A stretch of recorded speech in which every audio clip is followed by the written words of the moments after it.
அஸ்ஸலாமு அலைக்கும். வணக்கம், குட் மார்னிங். பதிவாளர் சேவை போட்டி பரீட்சைக்கான வகுப்பு தொடரிலே முதலாவது வகுப்பிலே இன்றைய தினம் இணைகின்றோம். இன்றைய தினம் ஐக்யூ நுண்ணறிவு அல்லது உடற்சார்பு நுண்ணறிவு கெசர் சொல்லப்பட்ட பாடம் இந்த வகுப்பிலே ஆரம்பிக்கின்றோம். இந்த பாடத்தை பொறுத்தவரையிலே உங்களுக்கு ஒரு சிறப்பான விளக்கத்தினை கடந்த வகுப்பிலே ஜாபிர் சார் அவங்க வழங்கியிருந்தாங்க. இதுல பழையவங்களும் இருக்கிறீங்க, புதியவங்களும் இருக்கிறீங்க. பழையவங்களுக்கு சில அடிப்படை விதிகள் எங்களுக்கு தெரியும் இந்த பாடம் சம்பந்தமாக. புதியவங்களுக்காக வேண்டி இந்த பாடம் உங்களுடைய திறன் ஸ்கிலை பரீட்சிக்கக்கூடிய ஒரு பாடம். நீங்க இதுவரைக்கும் எழுதின படிச்ச பேப்பர்கள் பாடங்கள் எல்லாம் உங்கள் அறிவை பரீட்சிக்க கூடியது.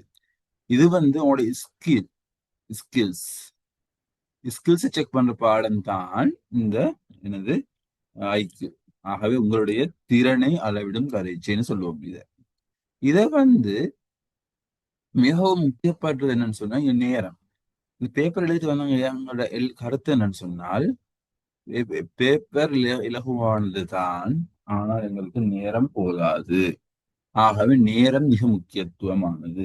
ஆகவே நேரம் என்பது எப்படியும் பிரச்சனை வாருன்னு சொன்னால் சார் சொன்னார் உங்களுக்கு, ஒரு மணித்தியாலத்துல நாங்க இந்த பேப்பர்ல 1 ஹவர்ல 60 வினாக்கள் 50 வினாக்கள் செய்ய வேண்டும். 50 வினாக்கள் செய்ய வேண்டும். அதாவது 60 நிமிடத்துல 50 வினாக்கள். அதுல 60 நிமிடத்துல ஒரு 10 நிமிடம் உங்களுக்கு ஒதுக்கிக் கொள்ள வேண்டும். எதுக்காக வேண்டி? முதலாவது இன்டெக்ஸ் நம்பர் எழுதுறது சொன்ன மாதிரி. அதுக்கு பிறகு பேப்பரோடு சம்பந்தப்பட்ட விடயங்கள், அதாவது ஒரு முறை மேல்பமாக பார்க்கிறது, கடைசியாக ஒரு முறை எல்லாம் செஞ்சான்னு பார்க்கிறது, ஒழுங்கான முறை கட்டி கொடுக்கறது, இது எல்லாத்துக்கும் ஒரு 10 நிமிஷத்தை ஒதுக்கிட்டோம்னு சொன்னால் எங்களுக்கு ஒரு கேள்விக்கு 1 நிமிடம் தான். அந்த நேரத்துல ஒரு புதிய ஒரு கேள்விய கண்டுபிடிச்சு செய்யறது, யோசிச்சு செய்யறது சாத்தியம் இல்லை. ஆகவே இதற்கு என்ன முதலாவது தேவைன்னு சொன்னால், ஒரு கேள்வி 1 நிமிடத்தை செய்யணும்னு சொன்னால் உங்களுக்கு நுட்ப முறைகள் தெரியணும். அதாவது ஒவ்வொரு கேள்வியையும் எவ்வாறு அணுக வேண்டும் என்று தெரியணும். அடுத்தது உங்களுக்கு பயிற்சி தேவை. நுட்ப முறைகள் தேவை, பயிற்சி தேவை. இது ரெண்டும் இருந்தால்தான் உங்களுக்கு செய்ய முடியும். சோ நுட்ப முறைகள் என்ன நாங்க செய்வோம் என்றால், வினாக்களை எவ்வாறு அணுக வேண்டும் என்ற வழிகாட்டலை சொல்லுகிறோம்.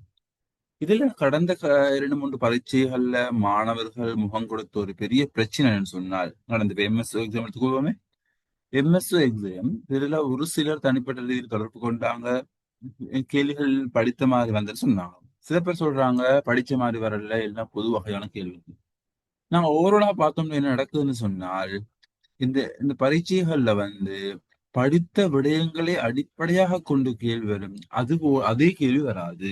அதை அடிப்படையாக வைத்து செய்ய வேண்டியது. உதாரணமாக ஒரு கேலண்டர் கேள்வி வந்துச்சு.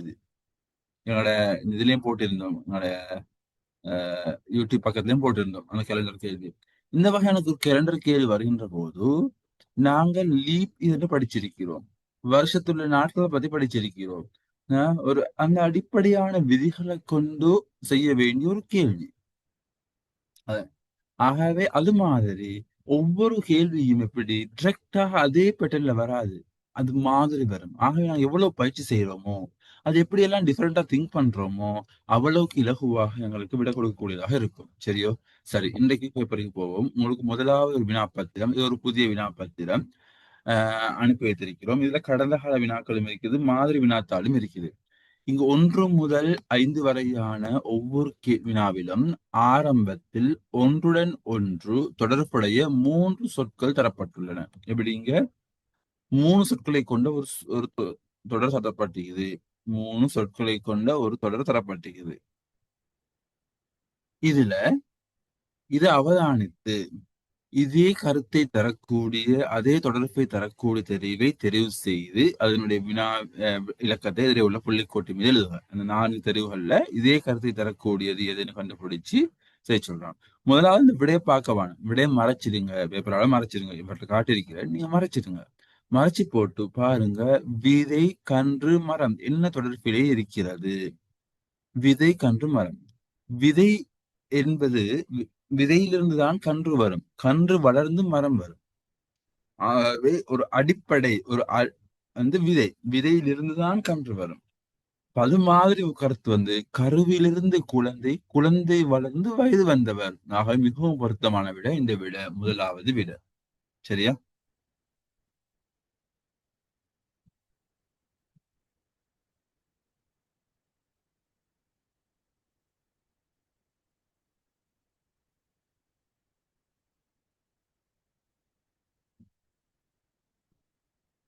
இதுல வந்து சில பேர் வந்து இந்த கேள்வியையும் சரி, இந்த விடையும் சரி மகன் வளர்ந்து பாட்டன், மகன் வளர்ந்து பாட்டன், சரி மகன் மகன் வளர்ந்து அப்பா, அப்பா வளர்ந்து பாட்டன்.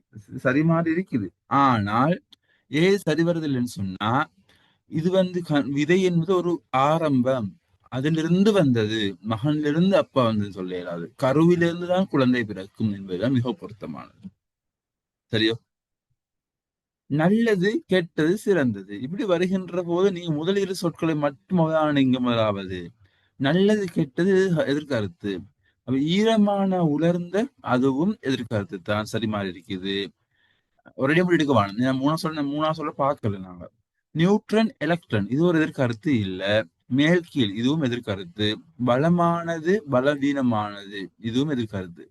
ஆகவே எங்களுக்கு அந்த ரெண்டு சொல்ல வச்சுக்க மட்டும் கண்டுபிடிக்க முடியாது. நான் பார்ப்போம். நல்லது, கெட்டது, சிறந்தது. நான் நல்லதுன்னு ஒரு விஷயத்த பார்த்து சொல்றது போல, ஓகே நார்மலா இருக்குது, எவரேஜா இருக்குது, நல்லதுன்னு சொல்லுவோம்.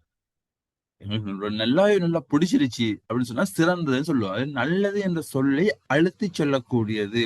அதை இன்னும் அஹ், இன்னும் விரிவாக்கி சொல்லக்கூடியதுதான் சிறந்தது. ஆகவே முதலாவது தரப்பட்ட சொல் அதனுடைய எதிர்கருத்து இரண்டாவது சொல் வந்திருக்குது. முதலாவது சொல்லை ஒத்த கருத்து அதை விட சிறப்பாக்கி சொல்லக்கூடியது என்று சொல்லலாம். சோ அந்த அடிப்படையில பார்க்கின்ற போது நாங்க பார்த்துட்டோம் ரெண்டாவது விட விடையாக வராது. மற்ற ஈரமான உலர்ந்த ஈரமான குளிரான இது ஒருத்த கருத்து அல்லது ஈரத்தை நாங்க விரிவாக்கி சொல்றது அதை விளக்கப்படுத்தி சொல்லக்கூடிய சொல் குளிரான அப்படி வருமா? இல்ல. மேல் உயரம் மேல் உயரம் பார்த்தோம்னு சொன்னா அதுவும் அவ்வாறு இல்லை. மேல் என்பது மேலே இருக்குது, உயரம் உயரமாக இருக்குது. ஆனா கடைசி விடைய பாருங்க. பலமானது, சக்தி வாய்ந்தது. பலமானது, சக்தி வாய்ந்தது. பலம் ஸ்ட்ராங். சக்தி வாய்ந்தது அது ஸ்ட்ராங். அது இதை விட நாங்க கொஞ்சம் சொல்ல உத்தாரத்தாக இருக்குது அப்படி சொல்லலாம். ஆகவே நான்காவது விட மிக பொருத்தமான விட. விலை நிரம்பல் கேள்வி.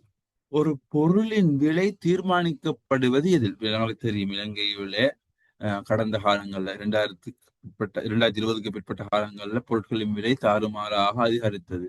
இந்த அதிகரிப்புக்கான காரணம் என்னவாக மாறியது? இலங்கையிலே நிரம்பு நிரம்பல் என்ன? மார்க்கெட்ல சாமான் இருக்கக்கூடிய அளவு. கேள்வி டிமாண்ட். இப்ப சாமான் இல்ல, கேள்வி கூடுது, டிமாண்ட் கூடுது, பொருளுக்கான தேவை கூடுது, என்ன நடக்கும்? விலை ஆட்டோமேட்டிக்காக மார்க்கெட்ல கூடக்கூடிய வாய்ப்பு இருக்குது. ஆகவே பொருட்களோட விலை தீர்மானிக்கப்படுவது நிரம்பலிலும் கேள்வியிலும் ஆகும். முதலாவது சொல்லை தீர்மானிப்பது இரண்டாவது மூன்றாவது சொற்கள் சேர்ந்து. சரி, நீங்க சொல்லுங்க பாப்போம், எது விட வரும்? முதலாவது சொல்ல மழையை தீர்மானிக்கிறது வெள்ளம் நீரா? கொள்ளளவை தீர்மானிப்பது கனவளவு வெளியா?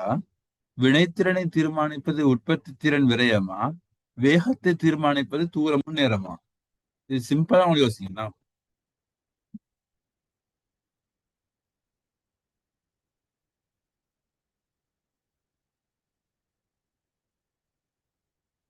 இது வரும்.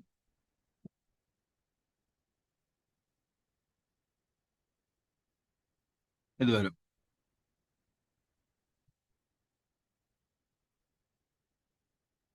சொல்லுங்க பாப்போம்.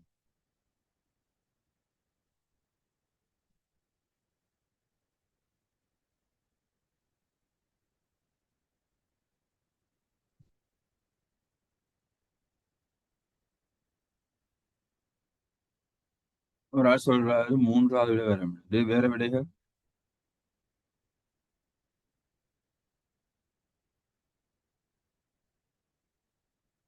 யோசிங்க கொஞ்சம் சொல்லுங்க.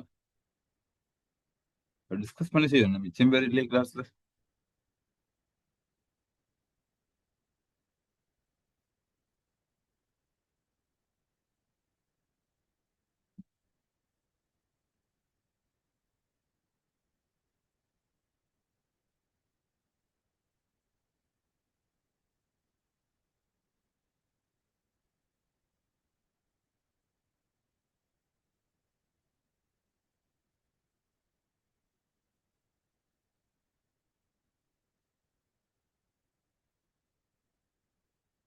4வது.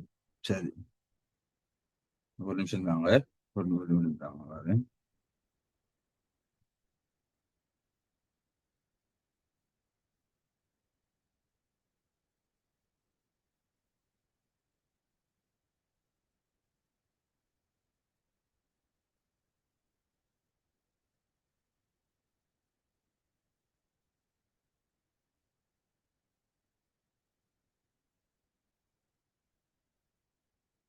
இதுல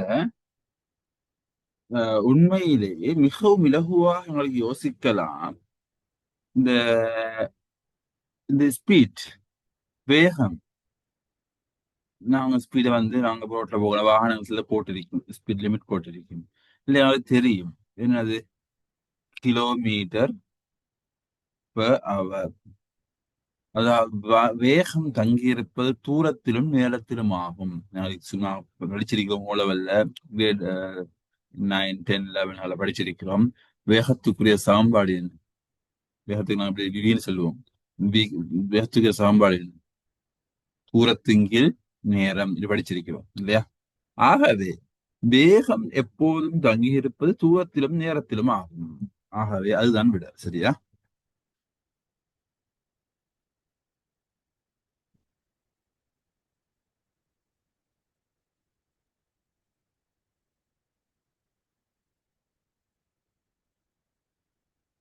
மூன்றாவது சரிப்போல இருந்தாலும் நாங்க இந்த வினாக்கள்ல வந்து மிகவும் முக்கியம் என்னன்னு சொன்னா மிகச்சரியான விடையை தெரிவு செய்ய வேண்டும். மிக பொருத்தமான விடையை தெரிவு செய்ய வேண்டும். வைத்தியர் நோயாளிக்கு சிகிச்சை அளிப்பார். இவர் சேவை வழங்குனர், இவர் சேவை பெறுநர். என்ன வகையான சேவை? சிகிச்சை. ஆசிரியர் மாணவருக்கு பாடத்திட்டத்தை போதிப்பார். அது இது அப்படி வருமா? நுகர்வோர் வியாபாரிக்கு பரிவர்த்தனை செய்வார். அப்படி வருமா? அல்லது நீதிபதி சட்டத்தரணிக்கு தீர்ப்பு வழங்குவார் என்று வருமா? தலைவர் பின்பற்றுபவர்களை வழிப்படுத்துவார் என்று வருமா? இது வரும். இது வரும். இன்னொரு விடயம் என்னன்னு சொன்னால், இந்த கேள்விகளுக்கு நான் பார்க்கிற இந்த வினாக்கள் ஆஹ் கட்டாயம் வரும். நான் கடைசியான எம்எஸ்ல 10 மார்க்ஸுக்கு கேள்வி வந்துருந்துச்சு. சோ இது வந்து கட்டாயம் எதிர்பார்க்கக்கூடிய வினா பகுதி தான் இந்த பகுதி. இதுல நாங்க பல்வேறு வகையான டைப்கள் வரும், நாங்க பார்ப்போம் கிளாஸ்ல. ஆனா நீங்க முக்கியத்துவம் கொடுத்து பார்க்க வேண்டிய, கட்டாயம் எதிர்பார்க்க வேண்டிய ஒரு பகுதி தான் இந்த பகுதி என்பதை ஞாபகம் வச்சுக்கொள்ளுங்க.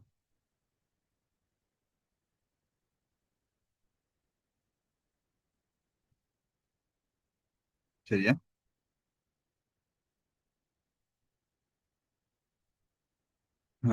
ஆகவே இதுக்கு என்ன விட வரும்? நீங்களும் கொஞ்சம் பேசினா கிளாஸ் இன்ட்ரெஸ்டா கொண்டு போகலாம்.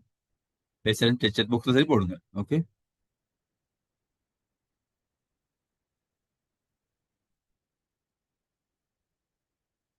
சொல்றாங்க முதலாவது விட வரும்னு சொல்றாங்க. முதலாவது விட வரும் வந்து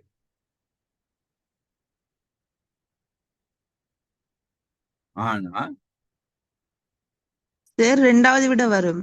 2வது விட வரும்னு சொல்றாங்க. ஓகே.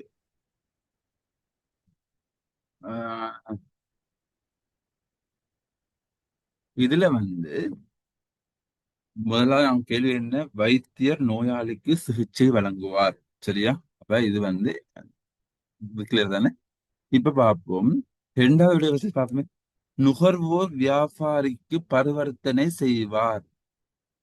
இங்க நுகர்வோர் என்பது நான் சொல்லிட்டேன், இதை சேவை வழங்குனர், சேவை பெறுநர். யாரு வழங்குறது? முதலாவது ஆள் வழங்கக்கூடியது. உண்மையிலே வியாபாரி தான் பரிவர்த்தனை ஆரம்பிக்க வேண்டியவர். அவற்றில்தான் இவர் பிரயோசனத்தை பெறணும். ஆகவே இந்த மாறி வந்திருக்குது என்பதனால நீங்க பின்னுக்கு இது சரி வருமா இல்லைன்னு யோசிக்கவே தேவையில்லை. இது ரெண்டு மாறி வந்திருந்ததுனால அது பொருத்தம் இல்லை. சரி, ரெண்டாவது விட வராது. மூணாவது, நீதிபதி தீர்ப்பு வழங்குறது சட்டத்தரணிக்கு அல்ல, அந்த வழக்கை தொடுத்தவருக்கு, வாதி அல்லது பிரதிவாதின்னு சொல்லுவோம், அவங்களுக்கு தான் தீர்ப்பு வழங்குறது. ஆகவே இதுவும் பொருத்தம் இல்லை. இப்ப ரெண்டு விட எஞ்சிருக்குது. ஆசிரியர் மாணவருக்கு பாடத்திட்டத்தை போதிப்பார், தலைவர் தன்னை பின்பற்றுபவர்களை வழிப்படுத்துவார். இது ரெண்டுமே சரி. முதலாவது அவரிடமிருந்து அவர் ஒரு சேவை பெறுகிறார், ஆசிரியரிடமிருந்து மாணவர் சேவை பெறுகிறார். தலைவர் தலைவர் பின்பற்றக்கூடியவங்க, தலைவரிடமிருந்து தலைவர் பின்பற்றக்கூடியவங்க ஒரு வகையான சேவை. சேவைன்னு சொல்லுகின்ற போது டெக்டாக பணத்தை பெறுவதோ அல்லது அறிவை பெறுவதோ மட்டுமல்ல, ஒரு ஐடியாவை, ஒரு நல்ல விடயத்தை தெரிஞ்சு கொள்றதும் கூட சேவை பெறுதல்ல கீழதான் வரும். சரி, இப்போ ஆசிரியர் வந்து மாணவர் பாடத்திட்டத்தை பெறுகிறார் என்பது சரியா? உண்மையில் ஆசிரியரிடமிருந்து மாணவர்கள் எதை பெற வேண்டும்? ஆசிரியர் தொழில் என்பது என்ன? கல்வியை பெற வேண்டும். வழிகாட்டுதல்.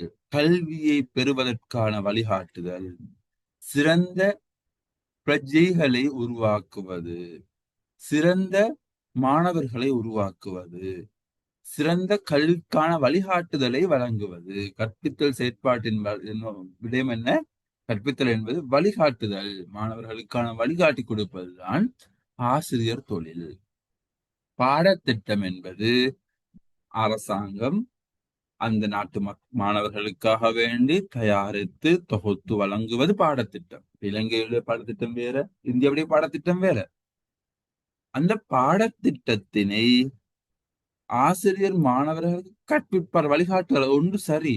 ஆனா உண்மையில் ஆசிரியருடைய பணி பாடத்திட்டத்தை போதிப்பது மட்டுமல்ல, ஒழுக்கத்தை போதிப்பது. இது பல்வேறு வகையாக இருக்குது, சரிபோல இருக்குது. ஆனா அதை விட மிக பொருத்தமான விட இதுதான்.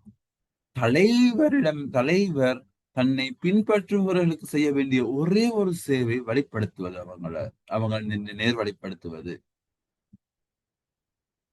சரியா? ஆகவே அதுதான் வரும், நான்காவது தான் வருமே. நான்காவது தான் வரும்.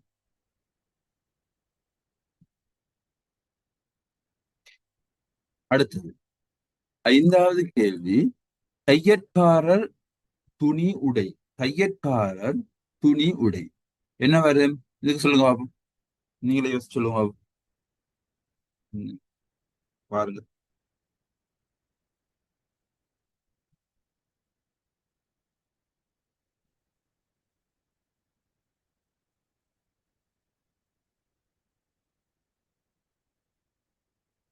என்ன வரும்? தையற்காரர் துணியை கொண்டு உடை தைப்பார். அவர் தையற்காரன் சிலவர் பயன்படுத்துறது துணி, அதை கொண்டு செய்யக்கூடிய பொருள், அது அது மூலமாக உருவாக்குறது உடை. தச்சன் மரத்தை கொண்டு தளபாடம் செய்வார்.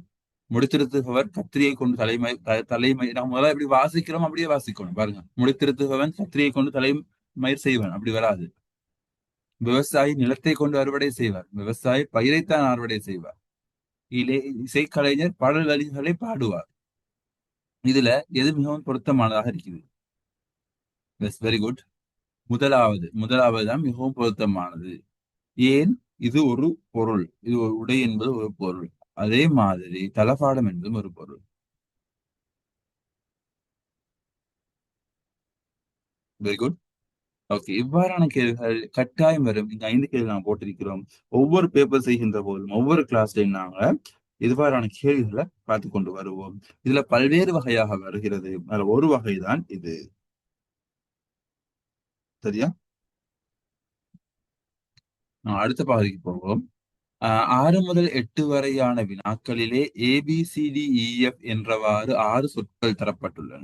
அவற்றை ஒரு குறித்த இயல்பிற்கேற்ப சமனான இரு தொகுதிகளாக பிரித்து வகைப்படுத்த முடியும். அவ்வாறு இரு தொகுதிகளாக வகைப்படுத்தக்கூடிய முறையை தெரிவு செய்து அதற்குரிய தெரிவினது இலக்கத்தை வினாவின் எதிரே உள்ள புள்ளிக்கோட்டின் மீது எழுதுக. சரியா?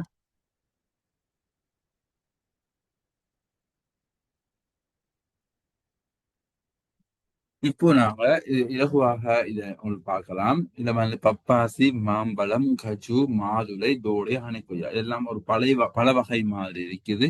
அந்த கஜு மட்டும் கொஞ்சம் வித்தியாசமானது இருந்தாலும் இதில் எங்களுக்கு பார்த்தோம் விளங்குது. இந்த விதைகள் சம்பந்தப்படுகிறது, விதைகள் சம்பந்தப்படுவது என்பது எங்களுக்கு இங்க விளங்குது இல்லையா? என்றால் இது எல்லாத்துலயுமே விதைகள் வந்து பப்பாசி வந்து ஒரு பழத்துல பல விதைகளை கொண்டது.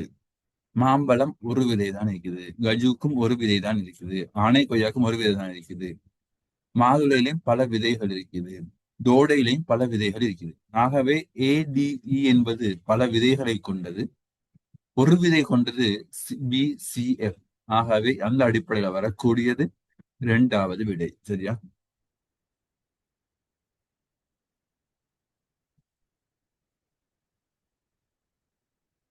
அடுத்து இது எல்லாம் மரக்கறி வகைகள் தான்.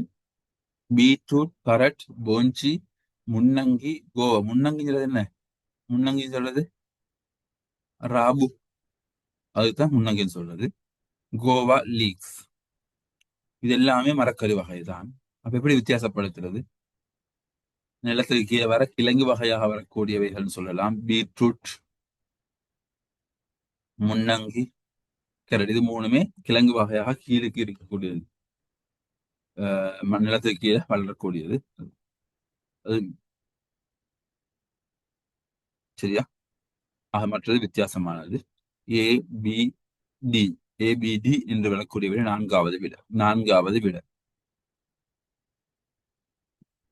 துவிச்சக்கர வண்டி, தோணி, முச்சக்கர வண்டி, வண்டில். வண்டில் என்பது என்ன சொல்றது? இந்த வண்டியில் கட்டுன்னு சொல்லுவாங்களே ஆரம்ப காலங்கள்ல, நம்ம மாட்டு வண்டிகள் பின்னு கட்டுறது இது வண்டில், அதுக்கு சொல்ற வண்டில். மோட்டார் சைக்கிள், படகு. இதுல வந்து எப்படி பார்க்கலாம்? துவிச்சக்கர வண்டி, தோணி, முச்சக்கர வண்டி, வண்டில், மோட்டார் சைக்கிள், படகு.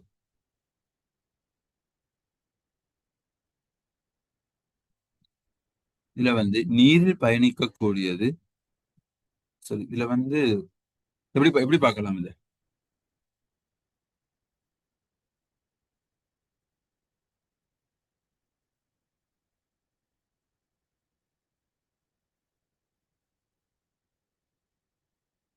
சொல்லுங்க பாப்போம். எப்படி பார்க்கலாம்?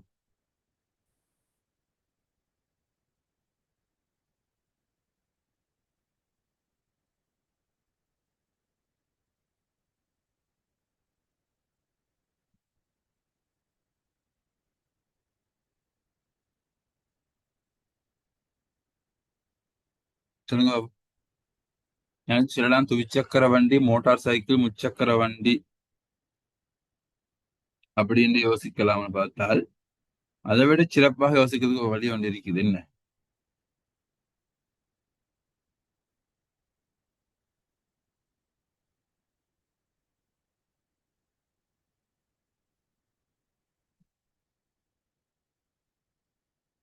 எரிபொருள் யூஸ் பண்றது அப்படி தானே சார்? எரிபொருள் யூஸ் பண்ணக்குள்ள வரும், முச்சக்கர வண்டி வரும். வேற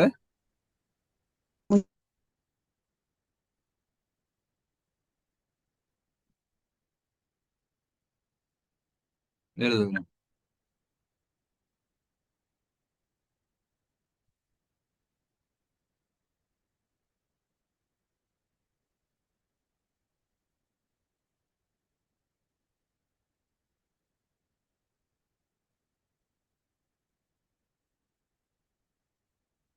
சரி சொல்லுங்க, சரி சொல்லுங்க பாப்போம்.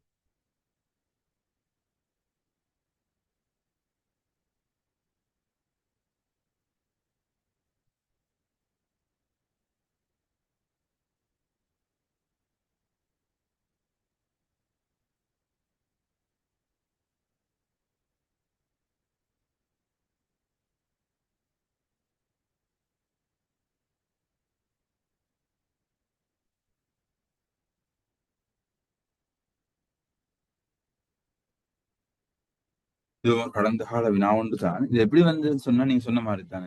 இதுல வந்து ஆஹ் இது வந்து நான் பார்க்கணும் எப்படின்னு சொன்னால், தரை நீர்ந்து பார்க்க இயலாது எங்களுக்கு. காரணம் வந்து தரையிலிருந்து பார்க்கலாம் நீர்ல போகக்கூடிய ரெண்டு தான் இருக்குது இல்லையா? வண்டில் என்பது நான் சொன்ன மாதிரி காட் வண்டி வண்டில் வண்டில் காட்டுன்னு சொல்லுவாங்க. காட்டுன்னு சொல்றது மாட்டு வண்டி எல்லாம் வருமே, அந்த வண்டில் காட்டுன்னு சொல்லுவோம் இங்கிலீஷ்ல. சோ நாளைக்கு அதை அப்படி பார்க்க முடியாது. நாளைக்கு இப்படி செய்யலாம் இதை வேண்டாம். எப்படி சொல்லலாம்? அவன் சொன்ன மாதிரி இந்த முச்சக்கர வண்டி, மோட்டார் சைக்கிள், போட்னு சொல்லக்குள்ள எரிபொருள் வச்சு பார்த்திருப்பீங்க. மோட்டாரை இழுத்து என்ஜின் ஸ்டார்ட் பண்ணி போறதுதான் போட். சரியா? தோணிஞ்சதா அப்படி இல்லை. தோணின்னு சொல்றது எப்படி? அந்த பழைய காலங்கள்ல நீங்க கண்டிருப்பீங்க, படங்கள்ல கண்டிருப்பீங்க. அந்த ரெண்டு பக்கமும் அந்த என்ன சொல்றது, அந்த போட்டுக்கு வருவாங்க, அது பேர் வருது இல்ல. அந்த அதை அசைச்சு அசைச்சு கொண்டு போவாங்களே, அது பேர் வருது இல்ல டக்குன்னு. அப்ப அது வந்து போட், அது கையால மெனுவலாக இயக்குறது. தோணி, அது சரி தோணி. போட்னு சொல்றது மோட்டாரை இழுத்துட்டு அதுல பாட்டுல போகும். அதுக்கு ஏற்ற டிரெக்ஷனை காட்டி கொடுத்தீங்கன்னா சரி. சோ இது மூணுமே மோட்டாரோடு சம்பந்தப்பட்டது. C E F. சரியா? அல்லது அவங்க சொன்ன மாதிரி அதுக்கு எரிபொருள் தேவை மோட்டார் சம்பந்தப்பட்டது அப்படி சொல்லலாம். மற்ற மூணும் ஏ, பி, டி, இது மூன்றுக்கும் வந்து மோட்டார் தேவையில்லை. துவிச்சக்கர வண்டியில மோட்டார் இல்லை, அல்லது அது வந்து எரிபொருள் தேவையில்லை. துவிச்சக்கர வண்டி, சைக்கிள் அப்படி சொல்லலாம். சரியா? பி, ஏன்னா இவங்க நாங்க மோட்டார் இல்ல எடுத்து காரணம் என்னன்னு சொன்னா, இது வந்து மோட்டார் சைக்கிள் சந்திக்கிறாங்க, மோட்டார் உள்ளது. அப்ப இது வந்து அடுத்தது ஆப்போசிட், மோட்டார் இல்லாமல் தோணி வண்டில். ஆகவே ஏபிடி என்ற விடையும் சிஇஎஃப் என்கின்ற விடையும் வரக்கூடியது முதலாவது விடை. சரியா? முதலாவது விடை. ஓகே, அடுத்த கேள்விக்கு போவோம். இது கொஞ்சம் இன்ட்ரெஸ்டான கேள்விகள் வரும் உங்களுக்கு, பாருங்க. ஆகவே நான் முதலாவது படிச்ச 5 கேள்வியும் கட்டாயம் எதிர்பார்க்கக்கூடிய அமைப்பில் வினாக்கள். 2வது 3 வினாக்கள் அவ்வளவாக இல்லை, ஆனா கடந்த கால பழைய வினாக்கள் மீண்டும் கற்பிக்கப்படுகிறது. உதாரணமாக பாய்ச்சல் கோட்டுப்படம் பழைய பகுதி, அது கடந்த பரீட்சையில வந்துச்சு. ஆகவே பழைய வினாக்களை நாம் திருப்பி ரிப்பீட் பண்ணிக்கொள்ள வேண்டும். பின்வரும் தகவல்களை வாசித்து திருத்தமான விடையினை இது இலக்கத்தை எதிரே உள்ள புள்ளிக்கோட்டின் மீது எழுதுக என்று கேட்கிறாங்க. இதை பார்ப்போம். பூனை ஆடு அளவு பெரியதெனின் இலக்கம் 1 தெரிவு செய்க. பூனை ஆடு அளவுக்கு பெரிதாக இருந்தால், அப்படியா? பூனை வந்து ஆடு அளவு பெரிதாக இருக்குமா? இது வந்து நாங்க எங்களோட நடைமுறையில பார்க்கின்ற போது பூனை வந்து ஆடு அளவுக்கு பெரிதாக இருக்குமா? பூனை ஆடு அளவுக்கு பெரிதாக இருக்குமா? சொல்லுங்க பாப்போம். இல்ல, பூனை சிறுசு, ஆடு பெருசு. இதுதான் நடைமுறை கண்டிக்கிறீங்க. ஆடு பெருசு, ஆடு வந்து பெருசு. ஆடு பூனையிலும் சிறிதாக இருந்தால், அதை திரும்ப சொல்றாங்க. ஆடு பூனையிலும் சிறிதாக இருந்தால், ஆடு சிறுசாக இருந்து பூனை பெரிதாக இருந்தால்,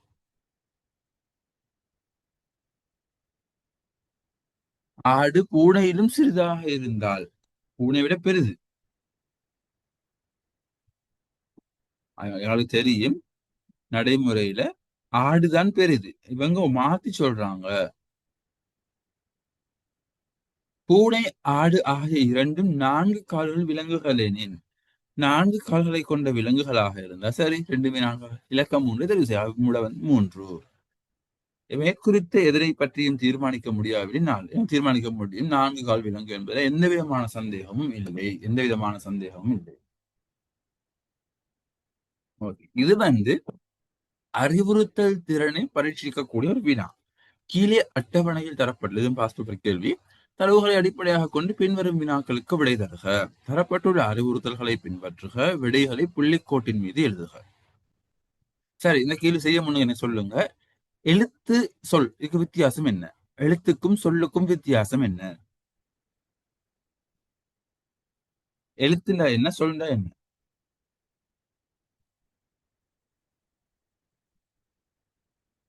எழுத்துன்னு வந்து ஒரு எழுத்து, சொல்ல வந்து பல எழுத்துக்களை சேர்ந்தது.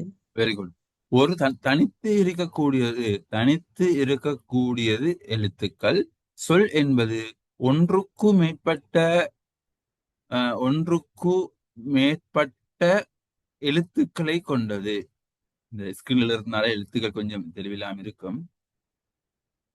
ஒன்றுக்கும் மேற்பட்ட எழுத்துக்களை கொண்டது சொல். சரியா? ஆனால் இலக்கங்கள் அல்லது எண்கள் சொன்னால் அது ஒரே அர்த்தத்தை தான் வரும்.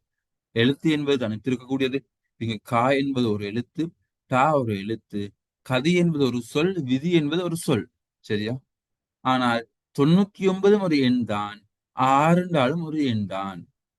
ஓகே, கேள்வி பருவம். எழுத்துக்களின் தொகையும் எண்களின் தொகையும் சமமாக இருப்பின். எழுத்துக்கள் என்ன பாருங்க, எத்தனை இருக்குது? 1, 2, 3, 4, 5, அடுத்து 6, 7, 8, 9, 10 எழுத்துக்கள் இருக்குது. சாரி, 12, 11, 12. சரியா? 12 எழுத்துக்கள் இருக்குது. 12 எழுத்துக்கள் இருக்குது. எண்கள் எண்ணி பாருங்க. 1, 2, 3, 4, 5, 6, 7, 8, 9, 10, 11, 12. 12 எழுத்துக்கள். அப்ப சமனாக இருக்கு. சமனாக இருக்கிறதுனால தொடர்ந்து வாசிக்கிறோம். இருக்கும்போது எண்களின் தொகையும் எழுத்துக்களின் தொகையும் சமமாக இருப்பின், எழுத்துக்களின் தொகையை வேறாக எடுக்கும் போது 9 கூடுதலாக இருப்பின். எஸ், 9 கூட தானே இது 12 இல்லையா? இருப்பின் ஏ என்ற எழுத்தை எழுதுக. அப்ப ஏதான் பெறும். ஏன் எழுத்துக்களின் தொகையும் எண்களின் தொகையும் சமனாக இருக்குது, அது 9 விட கூடுதலாகவும் இருக்குது. அப்படி இருந்தால் ஏ தெரிவு செய்ய ஏன்னு போட சொல்றாங்க, ஏன்னு போடுவோம். கூட்டுத்தொகை 10ற்கு கூடுதலாக குறைவாகவும் அமையும் வண்ணம் 3 எண்கள் அருகருகே இருப்பின், அருகருகே இருக்கக்கூடிய 3 எண்களை கூட்டுகின்ற போது 10க்கு கூடுதலாகவும் வர வேண்டும், 10க்கு குறைவாகவும் வர வேண்டும். அப்படிங்களா? 10 கூட வரும் நிச்சயமா. இல்ல 8, 7, 4 கூட்டினாலும் எதை கூட்டினாலும் 10 விட கூட வரும். 10 விட குறைவாக வாரது இல்ல. 10 விட ஒன்றுமே குறைவாக வராது. பாருங்களேன், இந்த லைன்ல எதை கூட்டினாலும் 10 விட குறை வர போற இல்ல. இதை கூட கூட்டினா 10 விட கூட வருமா? கூட வரும். குறை வருமா? குறை வராது.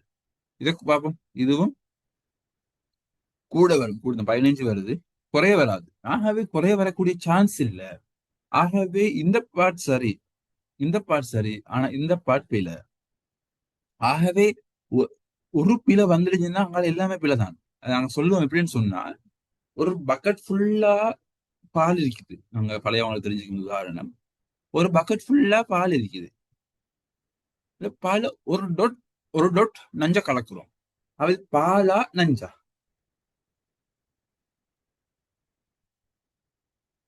பாலா நஞ்சா? சொல்லுங்க பாப்போம்.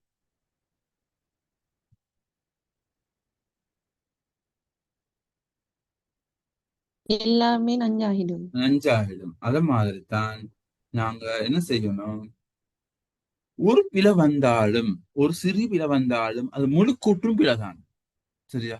அறவாசி சரி சொல்றது இல்ல. சரியா? ஆகவே இதுல குறைவாகன்னு சொல்ற சொல் பிழை. ஆகவே நீங்க அதுக்கு அங்கால எதையும் வாசிக்க தேவையில்லை. இல்லா விடிந்த விடைய வாசிச்சுட்டு சீய போட்டு போங்க. இதுல வாசிக்கிறது ஒண்ணும் இல்ல. இருந்தாலும் நான் சொல்றேன், வாசிக்கிறதுக்கு அப்படி ஒண்ணுமே இல்லை. டைரக்டாக போட்டுட்டு போங்க.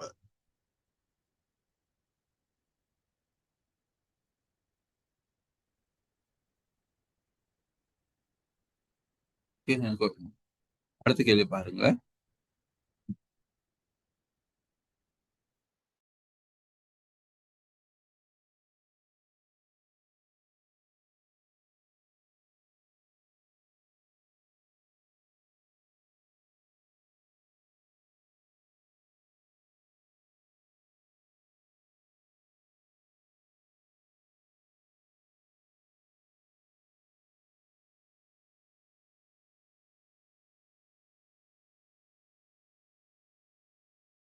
சரி, விசாலமான என்றின் வந்துருச்சோ சாரி, விசாலமான என்ற சொல்லின் ஒத்த கருத்துள்ள சொல்லும் பக்தி என்பதற்கு பார்த்துருவோமே, ஃபுல்லா வாசிக்க தேவையில்ல. ஒத்த கருத்துள்ள சொல்லி இருக்குதான், இருந்தா தான் அடுத்து வாசிக்கணும். விசாலத்துக்கு ஒத்த கருத்து, விசாலமான பெரிய, விசாலமான பெரிய. சரியா? அது ஒத்த கருத்து. பக்தி என்பதற்கு சமமாக, பக்திக்கு சமனான சொல் எது?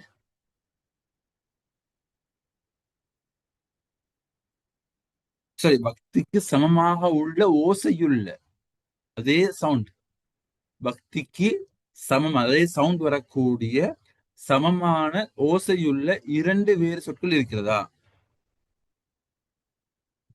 அப்படி ஒன்று இல்ல. பக்தி பக்திக்கு எப்படி சமனா வரலாம்? விக்தி, நிக்தி, சக்தி, சக்தி, இப்படி வரக்கூடியது ஒரே ஓசை. இப்ப கதி விதி ஒரே சவுண்ட். சரியா? அது மாதிரி சமமான ஓசை உள்ள சொல் இருக்கிறாங்க பார்த்தா இல்ல, அப்படி ஒன்று இல்ல. ஆகவே முதலாவது பாட் சரி, ஆனா இது வந்து பிழை. பிழைன்னு சொன்னால் அப்படி இல்லாவிடின் என்ற விடையை கொடுக்க. சரியா? அடுத்து. எட்டு எழுத்துக்கள் அருகருகாகவும், எட்டு எழுத்துக்கள் அருகருகாகவும், அது மாதிரி பாருங்க, உள்ள வாசிக்க வேணாம், உடச்சு உடச்சு வாசிங்க. ஒன்று, ரெண்டு, மூன்று, நான்கு, ஐந்து, ஐந்து எழுத்துக்கள் தான் இருக்குது. இதுல வாசிப்போம். ஒன்று, ரெண்டு, மூன்று, நான்கு, ஐந்து, ஆறு, ஏழு, ஏழு தான் இருக்குது. அப்ப எட்டு எழுத்துக்கு அருகருகாகிறது பிழை. அப்ப நீங்க வேற ஒன்றுமே வாசிக்க வேணாம். அப்படி இல்லாவிடின் சி என்பதை விடையாக கொடுக்க. சி விடையா போட்டு போங்க. திருப்பி நீங்க வாசிச்சு டைமை வேஸ்ட் பண்ண வேணாம். டைம் வெரி முக்கியம், வெரி வெரி இம்பார்ட்டன்ட். ஓகே. எழுத்துக்களின் தொகையும் சொற்களின் தொகையை விட அதிகமாகும். நாங்கள் எழுத்துக்களை பார்த்துட்டோம் ஏற்கனவே. எழுத்துக்களின் தொகை 12. சொற்களை பார்க்கணும். சொற்கள் எத்தனை இருக்குன்னு பார்ப்போம்.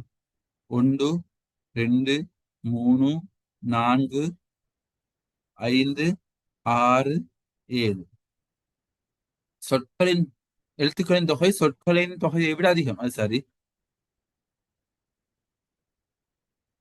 எண்களின் தொகையும் எழுத்துக்களின் தொகையும் சமம். எஸ், எண்களின் தொகை 12, அதுவும் சரி. இரண்டு இலக்கங்களை கொண்ட எண்களின் தொகை, இரண்டு இலக்கங்களை கொண்ட எண்களின் தொகை. பாப்போம். இரண்டு இலக்கங்களை கொண்ட எண்கள். ஒன்று, ரெண்டு, மூன்று, நான்கு, ஐந்து, ஆறு. ஆறு இருக்குது இல்லையா?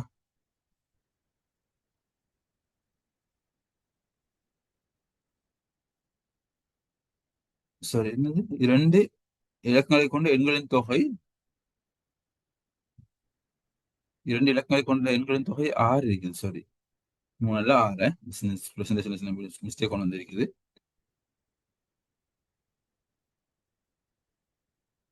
ஆறு, ஆறு. தனி இலக்கங்களை கொண்ட தொகை, தனி இலக்கங்களை கொண்டது எது? தனி இலக்கங்களை கொண்டது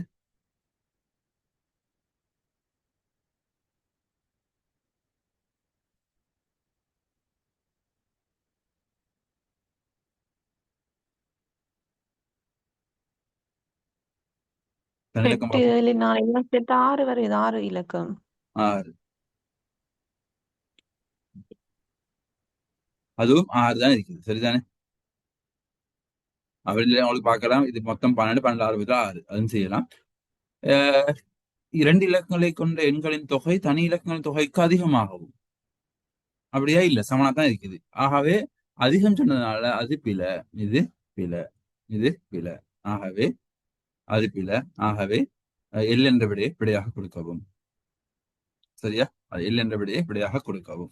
சரி, நாங்கள் அடுத்த கேள்விக்கு போவோம். ஒரு நிமிடம்.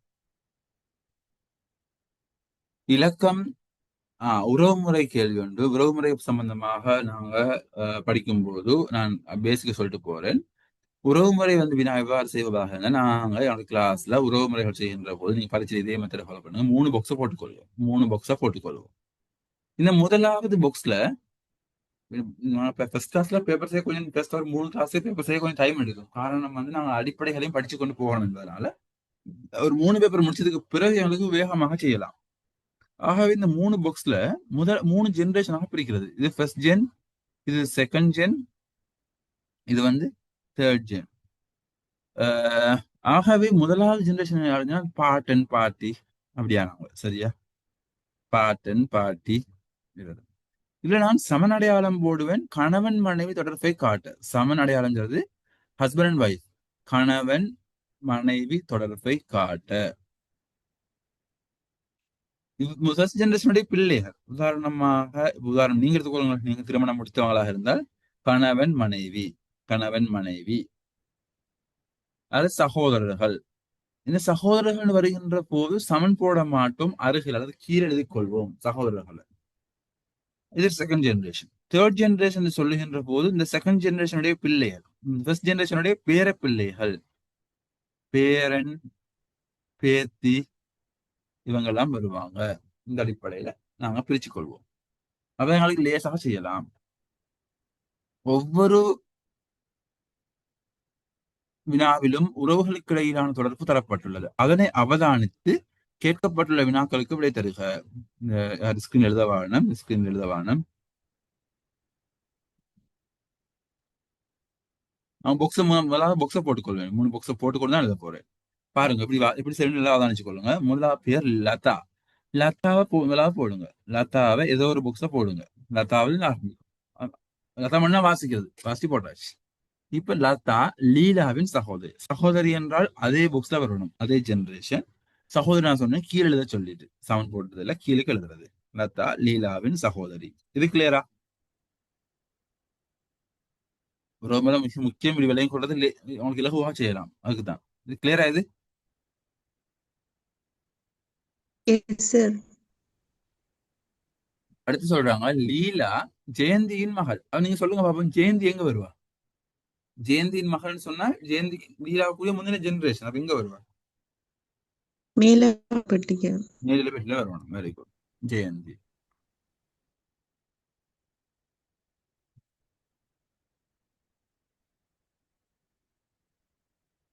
பாபு லீலாவின் தந்தை. இப்ப லீலாவுடைய தாய் ஜெயந்தி. ஜெயந்தியின் மகன் ஜெயந்தன் தாய். சரி. தந்தை பாபுவா? பாபு எங்க வரணும்? அவர்தான் வருவார் பட்டியல. ஜெயந்தி இருக்கக்கூடிய அதே புக்ஸ் தான் வரணும். உங்களுக்கு விளங்குதா இதுல? தாய் ஜெயந்தி, தந்தை பாபுன்னு சொன்னா ஜெயந்தியும் பாபுவும் யாரு? கணவன் மனைவி. கணவன் மனைவி. Very good. அது சரி. லதா பாபுவுக்கு என்ன உறவு முறைன்னு கேள்வி. லதா பாபுக்கு, பாபு எப்படி கூப்பிடுவார் லதாவை? லீலா மகள்டா, லதா யாரு? அவ மகளா தான் இருக்கும். அதுவும் மகளாகத்தான் இருக்கும். முதலாவது விட சரியா? முதலாவது விட மகள். பொக்ஸ போடுறத கேள்வி வாசிக்க. அமல்னு வருது, அமல ஒரு பொக்ஸ போடுங்க. அமலின் சகோதரர் புருஷோத்தமன். புருஷோத்தமன் அமல் இருக்கக்கூடிய அதே பொக்ஸ போடுங்க. நிர்மலாவின் கணவர் அமல். அப்ப நிர்மலாவை எங்க போடணும்?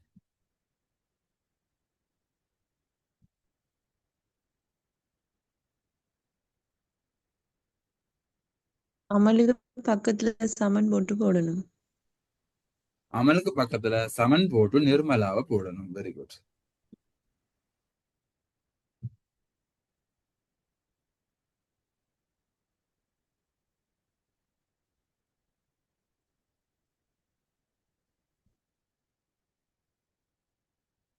சரி.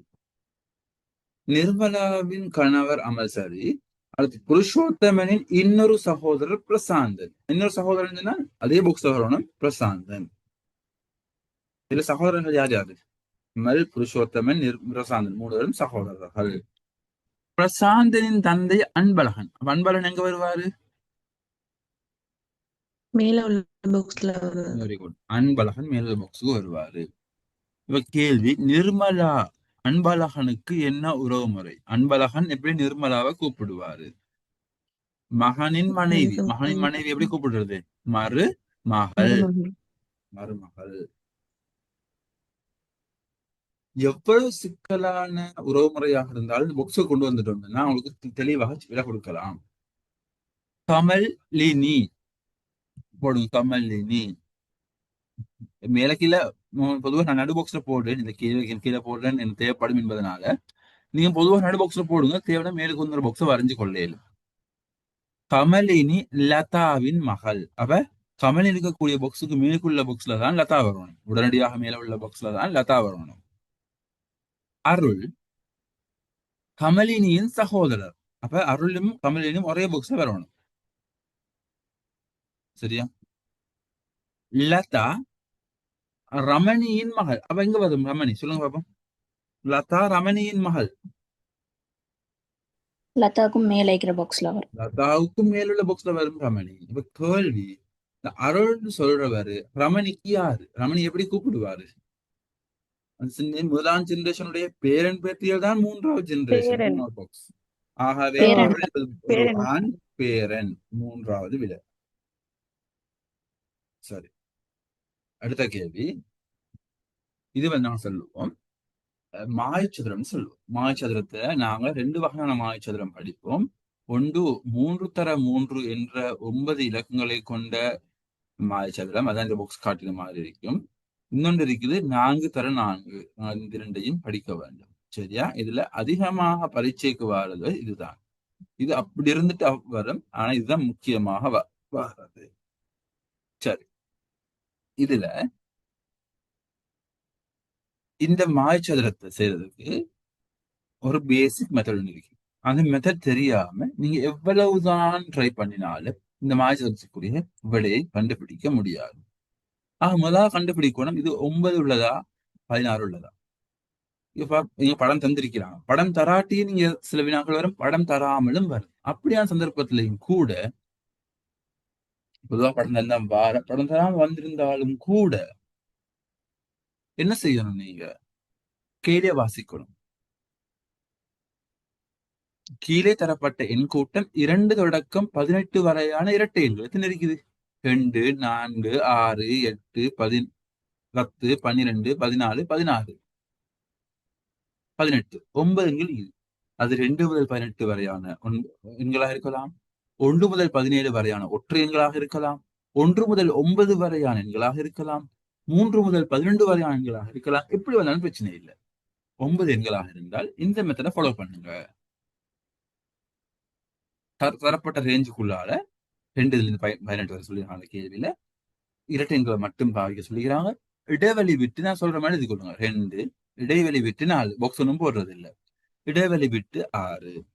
அடுத்த வரியில 3 தர 3 தானே, அதனால 3 இலக்கம் எழுதியாச்சு. அடுத்த வரியில 8, இடைவெளி 10, 12. சும்மா எழுதுறது, இது எந்த யோசனையும் இல்லை, எழுதியாச்சு.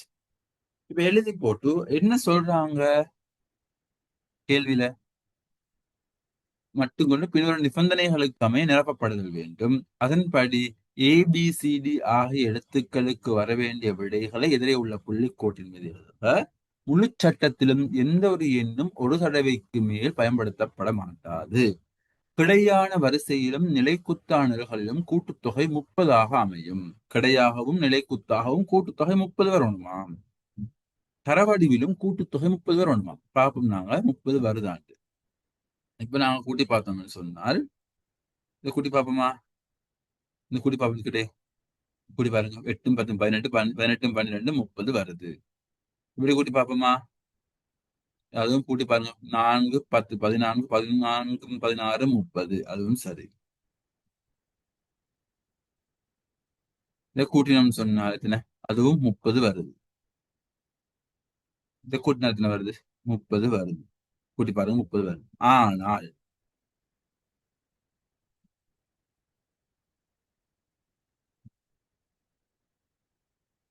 ஆனால் இதை கூட்டி பாருங்க. 2, 4, 6, 6, 6, 12 தான் வருது. இதை கூட்டி பாருங்க. ப்ளூ கலர்ல லைன் படி காட்டினேன்.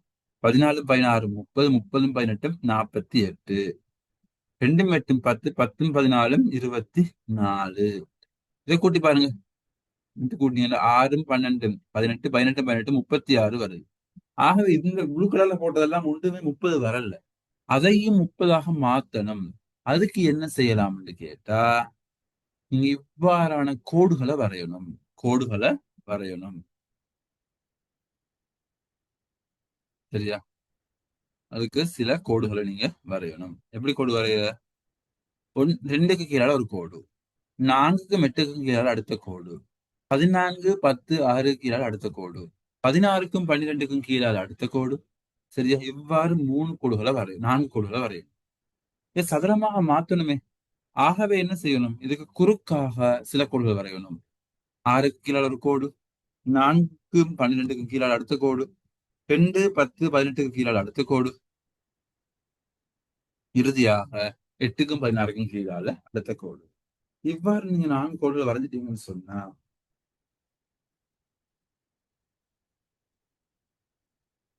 உங்களுக்கு ஒரு சதுரம் 9 சிறிய சதுரங்களை கொண்ட ஒரு பகுதி 3 சதுரம் 3 சதுரம் சொல்லுவோம். இதை எடுத்துக்கொள்ளேன்.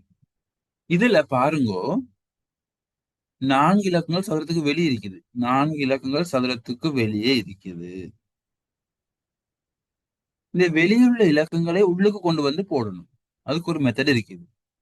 எப்படி போடுற? இந்த பாருங்க 4 இலக்கம் 4 இடைவெளி இருக்குதானே, இந்த இடைவெளியில கொண்டு வந்து போடணும். அதுக்கு ஒரு மெத்தட் இருக்குது. இந்த 2 எடுத்து நேராக சொன்னா பாருங்க, இதுதான் நேர். அதனுடைய நமக்கு இந்த நேர்ல கிட்ட உள்ள இடைவெளி இல்ல, தூரத்துள்ள இடைவெளி. இது வந்து கிட்ட உள்ள இடைவெளி, இது தூரத்துள்ள இடைவெளி. இந்த தூரத்துள்ள இடைவெளியில கொண்டு வந்து போடணும். பாருங்க போடுறது சரியா? அதே 18 நேராக தூரத்துள்ள இடைவெளியில போடணும். சரியா? அதே போல இந்த 6 கட் பண்ணிட்டு அதையும் நேராக தூரத்துள்ள இடைவெளியில போடணும். 14 தூரத்தில் உள்ள இடைவெளியில போடணும். இப்படி நீங்க போட்டுட்டீங்கன்னு சொன்னால் உங்க முழுமையாக நிரப்பியாச்சு. நீங்க எப்படி கூட்டி பாருங்க. இப்ப இந்த சதுரம், இந்த 9 சதுரத்தை கொண்டு இந்த பெரிய சதுரத்துல வரக்கூடிய எண்களை கிடையாக நிலை குத்தாக தர வடிவில் எப்படி கூட்டினாலும் உங்களுக்கு 30 வரும். 30 வரும். ஆனா நான் இந்த வெளியுள்ள வெட்டிநிலக்கள் இல்லாம காட்டுகிறேன். பேப்பர்ல சந்திக்கிறாங்க, இப்படி படம் சந்திக்கிறாங்க. நீங்க இவங்களுக்கு சரிஞ்ச ஒரு படம் வந்திருக்குது. பேப்பர்ல தரப்பட்ட படத்தை பாத்தீங்கன்னு சொன்னா இப்படி இருக்குது. அது நாங்க எப்படி கொண்டு வர்றது? அதுக்கு ஒரு மெத்தட் இருக்குது. எப்படி மெத்தட்? இந்த சரிஞ்ச சதுரத்தை நீங்க கொஞ்சம் டேர்ன் பண்ணணும். சரிஞ்ச சதுரத்துல பாருங்க, இந்த 14 இங்க இருக்குது. ஆனா இந்த படத்துல இங்க இருக்குது. அந்த மேலுக்கு அந்த அந்த 14 அந்த மேல் லைனுக்கு கொண்டு வரணும். அவ என்ன செய்யுங்கன்னு சொன்னா, இடது பக்கமாக ஒரு திருப்பம் திருப்புங்க. இடது பக்கமாக ஒரு திருப்பம் திருப்புங்க. இடது பக்கம் ஒரு திருப்பம் திருப்பினீங்கன்னு சொன்னா ஒரு ஒரு ஒரு ஒரு கால்வட்டம் திருப்பினீங்கன்னு சொன்னால், கால்வட்டம் இல்ல, ஒரு எட்டில் ஒரு பகுதி சிறிய ஒரு திருப்பம் திருப்பினீங்கன்னு சொன்னால் 45 டிகிரின்னு சொல்லுவோம். சின்ன ஒரு திருப்பம் திருப்பினீங்கன்னு சொன்னால் 14 மேல போய்த்திரும். 14 மேல போனால் ஏக்கு எது வரும் சொல்லுங்க பாப்போம். ஏக்கு வந்துட்டு 4 வருது. Very good. இப்ப நீங்களும் இதை எழுதி போட்டு திருப்பி பாருங்க. அப்ப உங்களுக்கு நல்ல ஐடியா வரும். ஏக்கு 4 வரும். பி என்ன வரும்? பி வந்துட்டு 10 வருது. 10 வருமா? 12 வரும். 12. 10 வந்து மாறாது. 10 ஆல்வேஸ் சென்ட்ரல் தான். 10 மாறாது. எப்படி திருப்பினாலும் 10 தான். சரியோ? அப்ப சி என்ன? 16. Very good. 16. மீதமுள்ள இலக்கம் 16. ஆகவே நல்லா அவதானிச்சுக்கோங்க. எப்படி திருப்புறது? திருப்புறதுக்கு நீங்க நான் சொல்லல உங்களுக்கு இடது பக்கமாகத்தான் திருப்புங்கோ, இந்த கேள்விக்கு வலது பக்கமாகத்தான் திருப்புங்கோன்னு சொல்ல இல்லை. நான் சொல்றது கேள்வியில அவங்க எப்படி தாராங்களோ அப்படி திருப்புங்க. சப்போஸ் இந்த பாக்ஸ்ல அவங்க எந்த எழுத்துக்களும் தராம சப்போஸ் சும்மா அவங்களுக்கு பாக்ஸ் வரைய சொல்லிட்டாங்க. அண்மை கால வினாக்கள் அப்படி வர்றது இல்ல, பழைய கேள்விகள் வந்திருக்குது. அப்படி வந்ததுன்னு சொன்னால் எந்த நம்பரும் தராம எப்படி பாக்ஸ் தான் வச்சுங்களேன், அதாவது இப்படி வந்துருச்சு. சரி சார், நான் வந்துட்டு பிஏ சொல்லாம டிஎஸ் சொல்லிட்டேன். ஓகே. அதாவது நாங்க சொல்ல வரேன்னு சொன்னால், இப்ப இந்த பாக்ஸ்ல நம்பர் தரப்பை தான் நான் சொன்னோம். வலது பக்கம் இடது பக்கம் திறப்புங்கன்னு சொன்னது நம்பர் தரப்போயிட்டு, நம்பரை வச்சுதான் நாம எடுக்கிறது இடது பக்கமா வலது பக்கமா திறப்புறது. ஆனா ஒரு பேப்பர்ல பழைய பேப்பர்ல வந்துருந்துச்சு, அது ஒண்ணும் இல்லாம இப்படி வந்து சும்மா இப்படி நம்ம எழுத்துக்கள் மட்டும் தான் தீராங்க. இப்ப எங்களுக்கு தெரியாது எப்படி திருப்பணும். நம்பர் இருந்தா தானே திருப்பலாம். ஆகவே இப்படி நம்பர் இல்லாம உங்களுக்கு வருமாக இருந்தால் நியம முறை, இப்ப நாங்க திருப்பின மாதிரி இடது பக்கம் ஒரு திருப்பம் திருப்புறதுதான் நியம முறை. இதே மெத்தடை தான் நீ ஃபாலோ பண்ணணும். இந்த மெத்தட் தான் திருப்பணும். இப்படி இல்லாம பரீட்சையில நம்பர்கள் தரப்படுகின்ற போது, இந்த பாக்ஸ்ல இந்த கேள்வி மாதிரி பாக்ஸ் தரப்படுகின்ற போது அதுக்கு ஏற்றாற்போட திருப்பணும். இந்த கேள்வி பிரச்சனை இல்லை, இடது பக்கமாக ஒரு திருப்பம். சில கேள்விகள் வருகிறது வலது பக்கமாக ஒரு திருப்பம் திருப்ப வேண்டி வரும். அது பரீட்சைக்கு பரீட்சை மாறுபடும், வினாவுக்கு வினாவும் மாறுபடும். ஆகவே அந்த கேள்வி அவதானிச்சு கொள்ளணும். அப்படி அவங்க எந்த நம்பரும் தராத சந்தர்ப்பத்துல இடது பக்கமாக ஒரு திருப்பம் திருப்புறது நியம முறை. விளங்கிச்சுதா கேள்வி?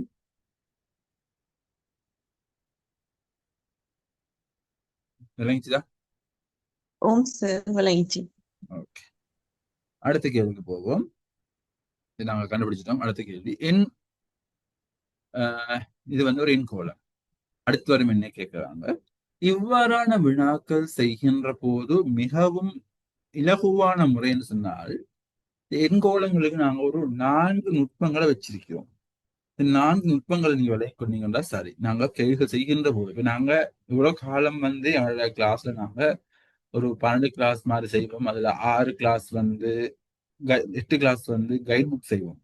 இதான் கைட் புக் சிஸ்டத்துல கொஞ்சம் மாறி பேப்பர் பேட்டர்னுக்கு செய்ய போறோம் இந்த கிளாஸ்ல. காரணம் வந்து என்னன்னா, பழையவங்களும் இருக்கிறீங்க. ரெண்டாவது, புது வினாக்களோட பயிற்சிகள் அதிகமாக தேவை என்ற மாணவர்களோட கேள்வி. இவைகளை வச்சுதான் நாங்கள் முடிவெடுத்தோம். என்ன செய்வோம், நாங்க பேப்பர் பேட்டர்னுக்கு செய்வோம். ஆகவே கூடுதலாக கேள்விகள் செய்ய இயலும் என்ற அடிப்படையில் நாங்கள் பேப்பர் பேட்டர்னுக்கு இறங்கிக்கிறோம். சோ இந்த பேப்பர் பேட்டர்ன் செய்கின்ற போது ஒரே நாள்ல அந்த டைப்பை முடிக்க இயலாது. இப்ப என் தொடர்ல சொன்னேன், என் தொடர்ல வந்து ஒரு 4 நுட்பங்கள் படிக்கணும். இந்த பேப்பர்ல 2 நுட்பம் படிப்போம். இந்த 4 வச்சுக்கொள்ளணும். அடுத்த கேள்வி, அடுத்த பேப்பர்ல இன்னொரு வகையான நுட்பம் படிப்போம். அப்ப நீங்க அது ஒவ்வொரு கிளாஸையும் மிஸ் பண்ணாம வந்தாதான் அந்த முழுமையான ஐடியாவை கற்றுக்கொள்ளலும். அடுத்து இப்ப கோடிங் பார்க்கணும்னு சொல்லி போட்டு எக்ஸாம் கிட்டவாகி பார்க்கின்ற போது உங்களுக்கு கஷ்டம். ஏன்னா லோட் கூடிடும். இதுல 3 பாடங்கள் இருக்குது. சோ நீங்க வந்து என்ன செய்யணும், கிளாஸை மிஸ் பண்ணாம வாரத்தோட கிளாஸ் முடியாத ரிப்பீட் பண்ணிக்கொள்ளணும். சரியா? பாப்போம் நாங்க இந்த கேள்வி எப்படி செய்யறோம். இது ஒரு எண் தொடர் கேள்வி. எண் தொடர் தரப்படுமாக இருந்தால் முதலாவது நுட்பம், நீங்க வேறொன்று யோசிக்கவான தரப்பட்ட எண் தொடர் ஏறு வரிசையில் இருக்கிறதா அல்லது இறங்கு வரிசையில் இருக்கிறதா என பார்க்க. ஏறு வரிசை என்பது இலக்கங்கள் சீராக இலக்கங்கள் கூடிக்கொண்டு போகுமாக இருந்தால் ஏறு வரிசை, இலக்கங்கள் குறைந்து கொண்டு போகுமாக இருந்தால், இலக்கங்கள் குறைந்து கொண்டு போகுமாக இருந்தால் அது இறங்கு வரிசை. சோ இந்த எண் தொடரானது ஏறு வரிசையா இறங்கு வரிசையா? இறங்கு வரிசை. இறங்கு வரிசை. இறங்கு வரிசை தொடர்ல வருகின்ற போது என்ன செய்யணும், அடுத்தடுத்துள்ள எண்களுக்கு இடையிலான வித்தியாசத்தை பார்க்க வேண்டும். 62க்கும் 44க்கும் வித்தியாசம் 18. வித்தியாசம் என்பது பெரிய இலக்கத்திலிருந்து சிறிய இலக்கத்தை கழித்து போடுவது. 44க்கும் 30க்கும் வித்தியாசம் 14. 44ல 30 போனால் 14. 30ல் 20 போனால் 10. 20ல 14 போனால் 6. சரியோ? இப்ப நீங்க பார்க்கணும் வித்தியாசம் எப்படி போகுது பாருங்க. வித்தியாசம் இங்க 4 குறையுது. 18 4 போனால் 14, 14 4 போனால் 10, 10ல 4 போனா 6. அப்ப அடுத்த வித்தியாசம் என்ன? அடுத்த வித்தியாசம் 6ல 4 போனால் என்ன? 6ல 4 போனால் 6ல 4 போனால்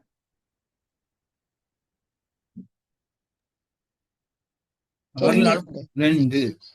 ஆகவே இறங்கு வரிசை தொடர் என்பதனால இறுதி இலக்கத்திலிருந்து கடைசி வித்தியாசம், புதிய வித்தியாசம் கழிக்கப்பட வேண்டும். 14லே 2 போனால் 12. ஆகவே விடை 4வது விடை. சரியா? ஏன்னா ஒவ்வொரு கேள்விக்கு ஒவ்வொரு பேட்டர்னை வச்சுக்கொள்ளாம இப்படி ஒரு பொது பேட்டர்னை வச்சுக்கொள்றது உங்களுக்கு டைம் சேவ் மட்டும் இல்ல, உங்களுக்கு ஞாபகம் வச்சுக்கொள்ளல். அதனால்தான் சொல்றோம் இந்த தரப்பட்ட முதலாவது யோசிக்க வேண்டியது இப்படித்தான். சரி, இது வேறொரு கேள்வி, இன்னொரு வகையான கேள்வி. இது நாங்க சொல்லுவோம் நடு எண் காணல். இதுல நடு எண் இல்லை, உண்மை சைடுக்கு தான் எண் காணாம இது. ஆனா இந்த கேள்வி பேட்டர்ன் நடு எண் காணல் என்னென்றால், முதலாம் இலக்கத்தையும் 3ஆம் இலக்கத்தையும் ஏதாவது ஒரு கணித செய்திக்கு செய்யப்பட்டு நடு இலக்கம் பெறப்படுதல் வேண்டும்.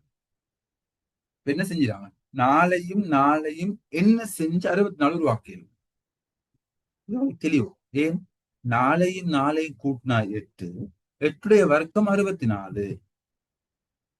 நாளையும் கூட்டி வாரத்துடைய வர்க்கம். இது நாங்க அடுத்த வரியில உறுதிப்படுத்துவோம். எப்பவுமே ஒரு வரி மட்டும் செஞ்சுட்டு போக கூடாது. ஒரு வரியில ஃபர்ஸ்ட் வரியில நீங்க ஃபர்ஸ்ட் வரியில ஐடியா எடுத்துட்டீங்கன்னு சொன்னா 2வது வரி உறுதிப்படுத்தணும். பாப்போமே. 9 3 என்ன? 9 சக 3 12. 12உடைய வர்க்கம் 24. 12 வர்க்கம் 144. வர்க்கம்ல என்ன? 12 12ஆல பெருக்க வாரது. சரி, இப்போ அதை விட வரணும். மூன்றையும் இந்த வினாக்குறியையும் ஏதோ ஒன்று செஞ்சு கூட்டலோ கழித்தலோ பெருக்கலோ வர்க்கமோ ஏதோ ஒன்று செய்து 64 வரணும். இப்ப நான் 64 முதலாவது கண்டு தானே. எப்படி 64 சொல்றது 8 வர்க்கம். ஏன்னா விஷயம் என்ன நாளைக்கு தெரியும். இப்ப முதலாம் இலக்கத்தையும் மூன்றாம் இலக்கத்தையும் கூட்டி அதனுடைய மிஸ்டேக் விட்டுட்டேன், திரும்ப சொல்றேன் ஸ்டார்ட்ல இருந்து. இவ்வாறான வினாக்கள்ல நாங்க என்ன செய்யணும்னு சொன்னால், முதலாம் இலக்கத்தையும் மூன்றாம் இலக்கத்தையும் ஏதாவது ஒரு கணித செய்கைக்கு உட்படுத்தப்பட்டு நடு இலக்கம் பெறப்பட வேண்டும். ஆகவே இங்கு முதலாம் இலக்கம் 4, மூன்றாம் இலக்கம் 4, ரெண்டையும் சேர்த்து எப்படி 64 உருவாக்கலாம் என்றால், இரண்டையும் கூட்டி அதனுடைய வர்க்கம் நடு இலக்கமாக வருகிறது. முதலாம் இலக்கமும் மூன்றாம் இலக்கத்தையும் கூட்டினா 8, 8உடைய வர்க்கம் 64. இதை நீங்க இதோட நிப்பாட்டக்கூடாது, அடுத்த வரியில உறுதிப்படுத்தணும். அடுத்த வரியில உறுதிப்படுத்தும் 9ஐயும் 3ஐயும் கூட்டி அதனுடைய வர்க்கம் 144 வருதான்னு பார்த்தால் 9 3 12 வர்க்கம், 12 வர்க்கம்ல 12 தர 12 144. ஆகவே அது சரி. அதே வேலையை செய்யணும். 3ஓட இந்த கொஷன் மார்க்கையும் கூட்டி அதனுடைய வர்க்கம் 64 வரணும். சரியா? அப்ப 64 சொல்றது 8 வர்க்கம். ஆகவே இந்த 3ஐயும் கொஷன் மார்க்கையும் கூட்டி வாரது 8ஆக இருக்கணும். அவ 3ஓட எதை கூட்டினா 8 வரும்? 5 கூட்டி 5 கூட்டினா 5 கூட்டினா 5 கூட்டினால். ஆகவே முதலாவது விட 5 கூட்டினால். சரியா? ஆகவே நீங்க முதலாம் வரியில எதை செய்றீங்களோ அதை உறுதிப்படுத்தணும். 2வது வரியில அதே விடயம்தான் 3வது வரியில வினாவுல செய்யணும். அங்க கூட்டி போட்டி கழிக்கிறது இல்ல, அங்க வர்க்கம் வருது, நீங்க வர்க்கம் மூலம் பாக்குறது இல்ல. அது எது செஞ்சோமோ அதைத்தான் செய்யணும்.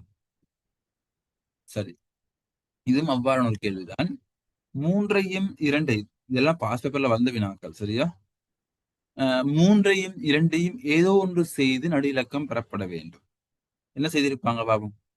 கூட்டினா 5 சம்பந்தம் இல்லை, பெருக்கினா 3 2 6, 6உடைய 2 மடங்கு 12. அப்படி வருதானே? 3 தர 2 6, 6உடைய 2 மடங்கு 12. இப்படி வரலாம் தானே? யோசிச்சு பார்ப்போம். இது ஐடியாவோட வந்து அந்த ஐடியாவை இது கொஸ்டின் இது பார்க்க 3ஆம் வரைக்கும் போயிட்டுருவோம். இது சரி வருதான்னு பார்ப்போம். 1ஐயும் 3ஐயும் பெருக்கினால் 3, 3 2 மடங்கு 6. அப்ப என்ன செய்யறோம்? இங்க முதலாம் இலக்கத்தையும் மூன்றாம் இலக்கத்தையும் பெருக்கி அதனுடைய 2 மடங்கு நடுவில் போட்டுரும். சரி, இப்ப நான் கேள்விக்கு வரும். 1ஐயும் கொஷன் மார்க்கையும் பெருக்கி அதனுடைய 2 மடங்கு 8. 8ங்கிறது எதனுடைய 2 மடங்கு? 8ன்னு சொல்றது எதனுடைய 2 மடங்கு? எதனுடைய 2 மடங்கு? 8 வந்து 4 4 4உடைய 2 மடங்கு. அப்ப 4உடைய 2 மடங்கு தான் 8. உங்களுக்கு சொல்லலாம்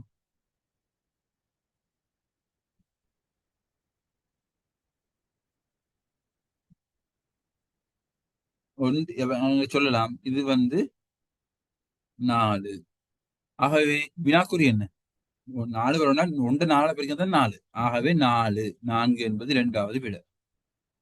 சரியா? 4 என்பது 2வது விடை. கிளியரா இது? Yes sir. இது வந்து அது 3 இலக்கம் இதை தான் அப்படி செய்யல.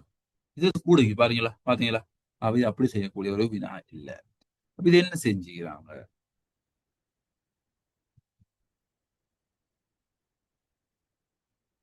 என்ன செய்திருக்கிறாங்க?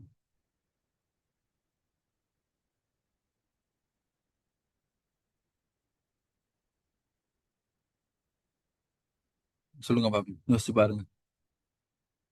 இது அவ்வாறான ஒரு வினா இல்ல.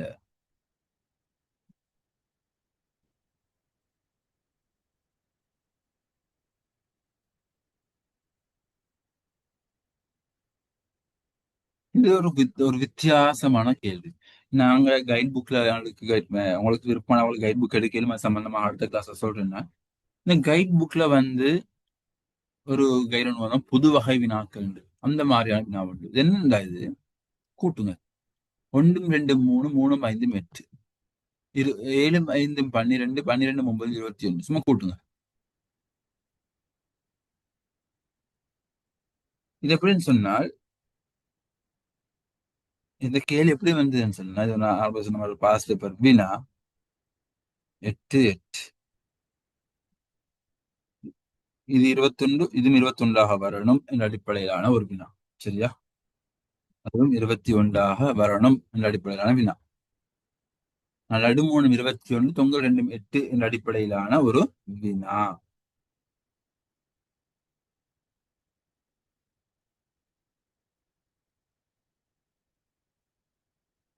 ஒரு நிமிஷம் தாங்க.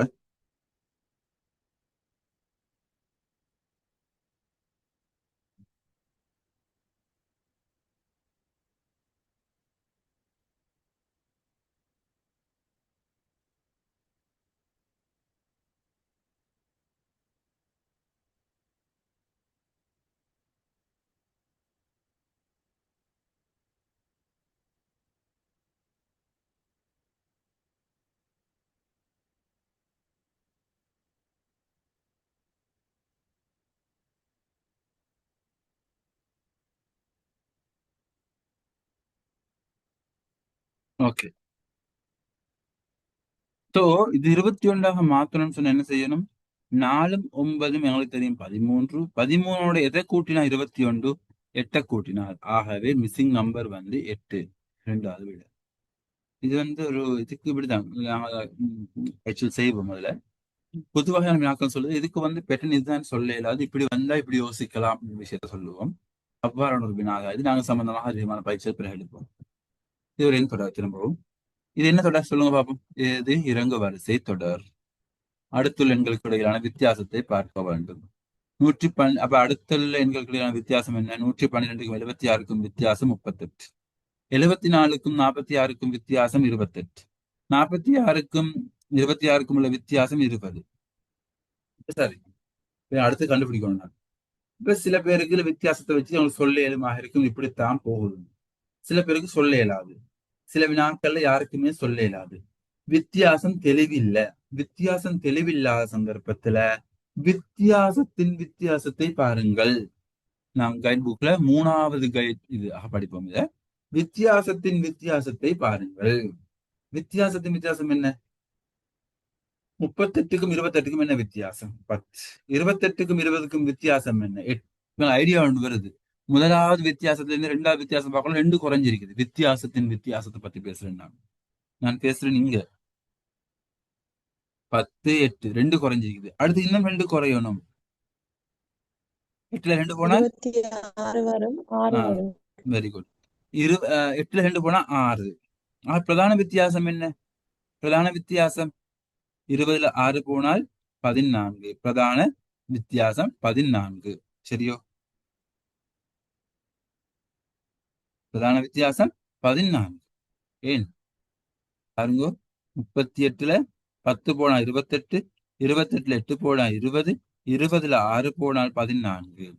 ஆகவே கேள்வி 26ல 14 போனால் வாரது 12. சில நேரம் டவுட் ஆயிருக்குமே, உறுதிப்படுத்திக் கொள்வோம். இன்னொரு பார்ப்போம். வித்தியாசத்தின் வித்தியாசம் இன்னும் 2 குறையணும். 6ல 2 போனால் 4.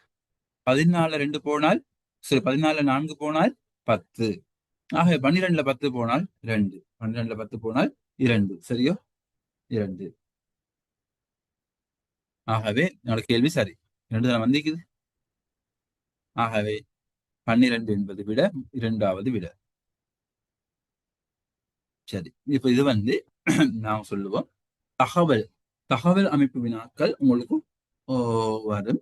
இதுல நாங்க செய்வோம் 2 வகையான தரவு உள்ள வினாக்கள், 2க்கும் மேற்பட்ட வகையோட வினாக்கள் என்று 2 வகையா படிப்போம். தகவல்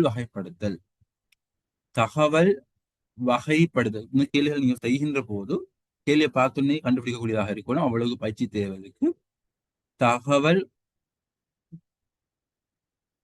வகைப்படுத்தல். தகவல் கேள்விகள்ல பல வகையான வினாக்கள் வர. ஒன்று தகவல் வகைப்படுத்தல் எழுதி கொள்ளுங்க.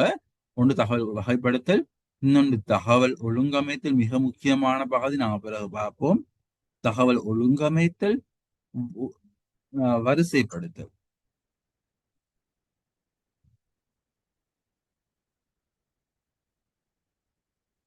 இது வகைப்படுத்தல் சம்பந்தப்பட்ட ஒரு கேள்வி. இந்த கேள்வி அந்த வகைப்படுத்தல்ல வரும். உங்களுக்கு நீங்க படிக்கணும்.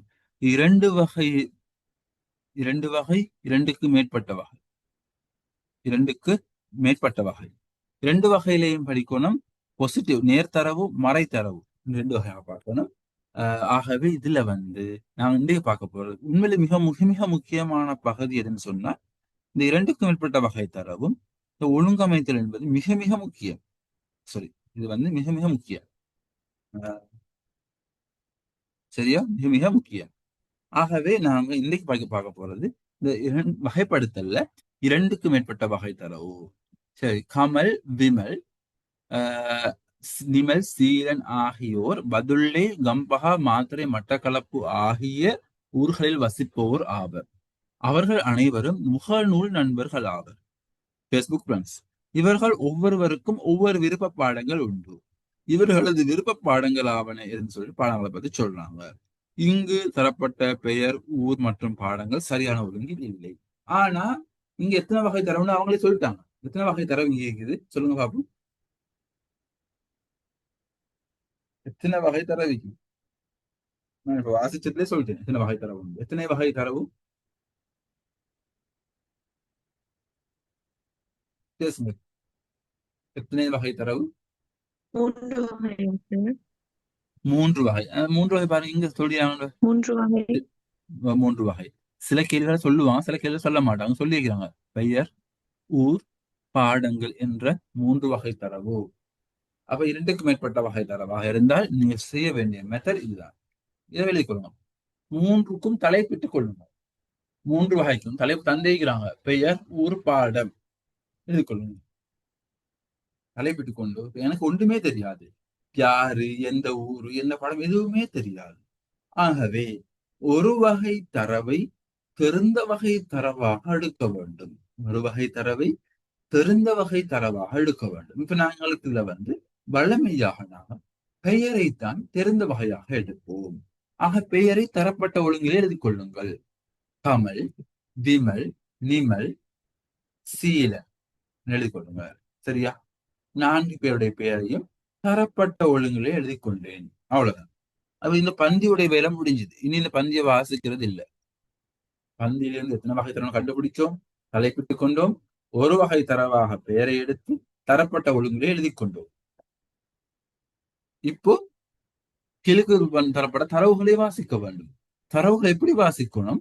பெயரோடு சம்பந்தப்பட்ட தரவுகளை மட்டும்தான் வாசிக்க வேண்டும். காரணம், எனக்கு தெரிஞ்சது பெயர். ஆக பெயரோடு சம்பந்தப்பட்ட தரவுகளை மட்டும்தான் வாசிக்க வேண்டும்.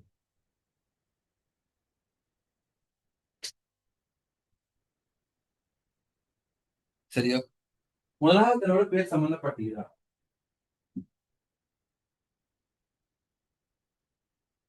முதலாவதுல பேர் சம்பந்தப்பட்டிருக்குதா?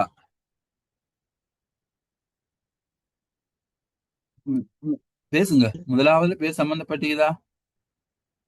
எஸ். முதலாவதுல பெயர் சம்பந்தப்பட்டிருக்குதா? கமல். கமல் என்பது பெயர். கமல் பதுள்ளையை சார்ந்தவர். அப்ப கமலுக்கு நேராக ஊருக்கு கீழே போடுங்க, பதுள்ளை டிக் பண்ணி கொள்ளுங்க. சரி, செஞ்சிட்டோம். 2வதுல பேர் வந்திருக்கு, விமல் ஒரு பேர் இருக்கு இல்லையா, அதனால வாசிப்பேன். பேர் வந்திருந்தா மட்டும்தான் வாசிப்பேன்.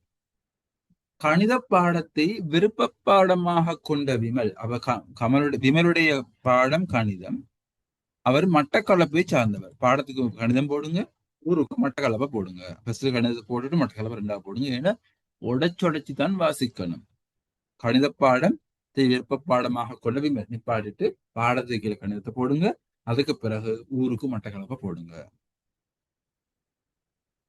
2வதுல பேர் வந்தில்ல. 3வதுல பேர் வந்தில்ல, அதை விடுங்க. 4வதுலயும் பேர் வந்தில்ல. 5வது பேர் வந்திருக்குது. என்ன? விஞ்ஞான பாடத்து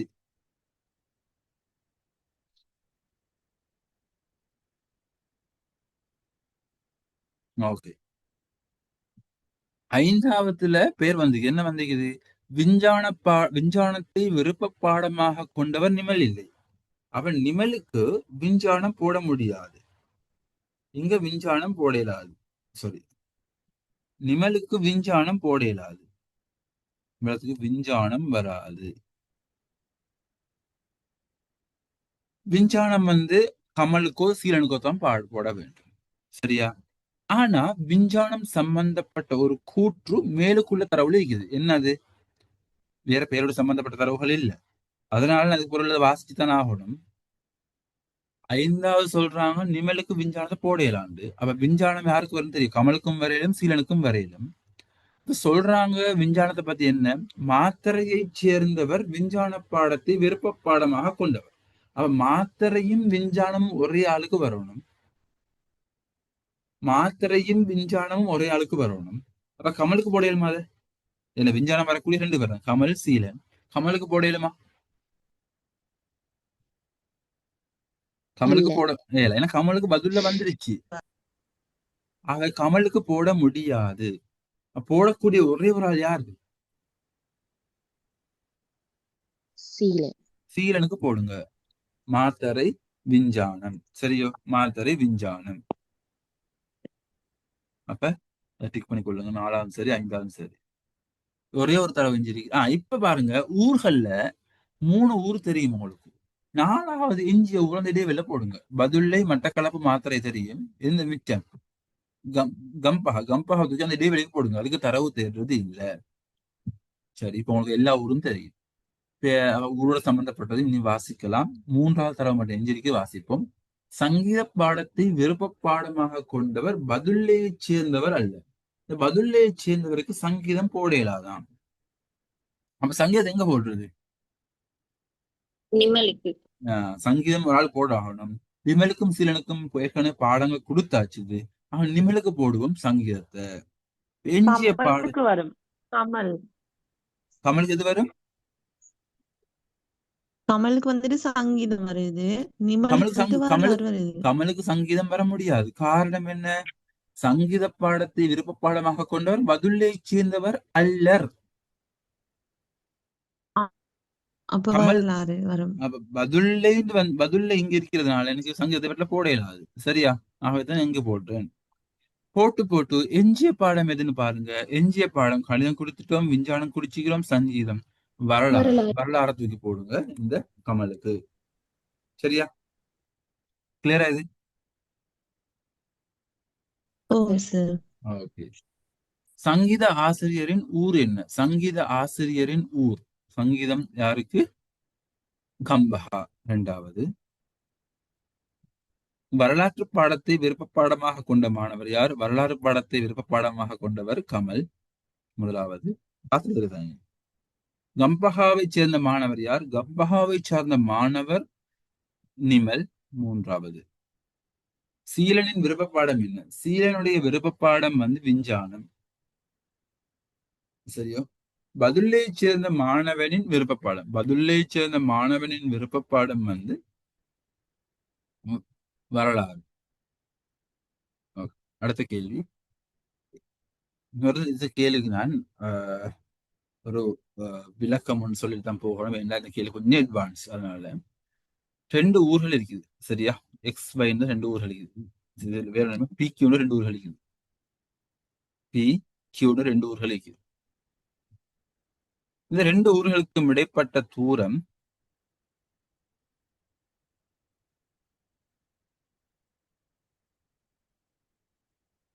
110 கிலோமீட்டர். உதாரணத்துக்கு 110 கிலோமீட்டர். 110 அல்ல, 220 வச்சுக்கோங்க. 220. இது 220 கிலோமீட்டர். பியிலிருந்து ஒரு வண்டி 50 கிலோமீட்டர் கதியிலே போகிறது காலை 9 மணிக்கு. அதே காலை 9 மணிக்கு கியூவிலிருந்து அதாவது காலை 9 மணிக்கு பியிலிருந்து கியூவை நோக்கி 50 கிலோமீட்டர். கியூவிலிருந்து பியை நோக்கி 60 கிலோமீட்டர் கதியிலே ஒரு வண்டி போகிறது. இந்த 2 வண்டியும் சந்திக்கும். ஏன்னா ஒன்றை ஒன்று நோக்கி வந்தா அப்படி சந்திச்சாகும் தானே. அது எப்போது சந்திக்கும்? எப்போது சந்திக்கும்? சந்திப்பு கேட்டால் சந்திப்பு கேட்டால் நீங்க ஆஃப் வச்சு கொள்ளுங்க.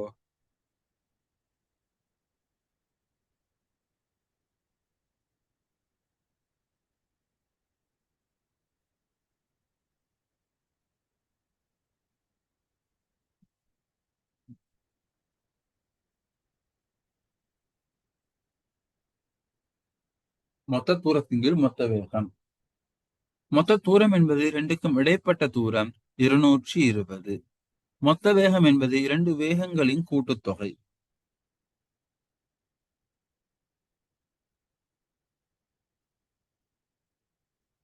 கூட்டினால் பிரிச்சனை 2. 2 மணித்தியாலம் பயணம் ஆரம்பமாகி 2 மணித்தியாலங்கள்ல 2 ஹவர்ஸ்ல அவங்கள சந்திப்பு நிகழும். சரியா? சந்திப்பு நிகழும். அது பாப்போமா? சந்திப்பு நிகழுமா நிகழாதுன்னு பாப்போமா? இவ்வளவு பரீட்சையில் செய்வீங்க. பரீட்சையில் செய்வீங்க இவ்வளவுதான். நாங்க இப்ப உங்களுக்கு நாங்க பார்ப்போம். இவரு 2 ஹவர்ல எவ்வளவு தூரம் போவார்? 1 ஹவர்ல 50 கிலோமீட்டர்ல 2 ஹவர்ல எவ்வளவு தூரம் போவார்? 1 ஹவருக்கு 50 கிலோமீட்டர் 2 ஹவருக்கு எவ்வளவு? சொல்லுங்க. 1 ஹவருக்கு 50 கிலோமீட்டர் 2 ஹவருக்கு எவ்வளவு? இது அர்த்தம் என்ன? 100 கிலோமீட்டர். 1 மணித்தியாலத்துக்கு 50 கிலோமீட்டர். அப்ப 2 மணித்தியாலத்துக்கு 100 100. கிலோமீட்டர். அப்ப 220 100 கிலோமீட்டர் வச்சுக்கொண்டு இடத்துக்கு வந்துடுவார். இது 100 கிலோமீட்டர். இவ்வளவு தூரம் வந்திருப்பார். இது இவர் 1 மணித்தியாலத்துக்கு 60 கிலோமீட்டர் என்று சொன்னால் 2 மணித்தியாலத்துக்கு எவ்வளவு? 120 கிலோமீட்டர். 120 கிலோமீட்டர். இங்கிருந்து இவரு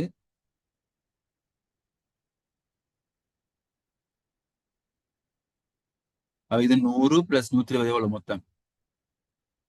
220. சரியா வருதா? சரியா வருதா? 2 மணித்தியாலம் வரக்குள்ள அங்கிருந்து வர ஒரு 100 கிலோமீட்டர் வந்திருப்பாரு, இங்க இருந்து வர ஒரு 120 கிலோமீட்டர் வந்திருப்பாரு, 2 பேரும் சந்திப்பாரு. ஆக உங்களுக்கு இந்த சமன்பாட்டை மேல ஒரு நம்பிக்கை வரணும். சந்திப்புக்கு இந்த சமன்பாடு தான் பாவிக்க வேண்டும். ஆனா ஒரு கண்டிஷன் என்னன்னு சொன்னால், தூரம் பயணம் ஆரம்பிக்கின்ற நேரம் ஒரே நேரமாக இருக்கணும். நான் இங்க சொன்னேன் காலை 9 மணிக்குத்தான் பயணம் ஆரம்பமாச்சு. ஒரே நேரத்துல தான் பயணம் ஆரம்பமாகணும். ஒரே நேரத்துல ஆரம்பமாகாட்டி இந்த சமன்பாட்டை பாவிக்க முடியாது. கிளியரா?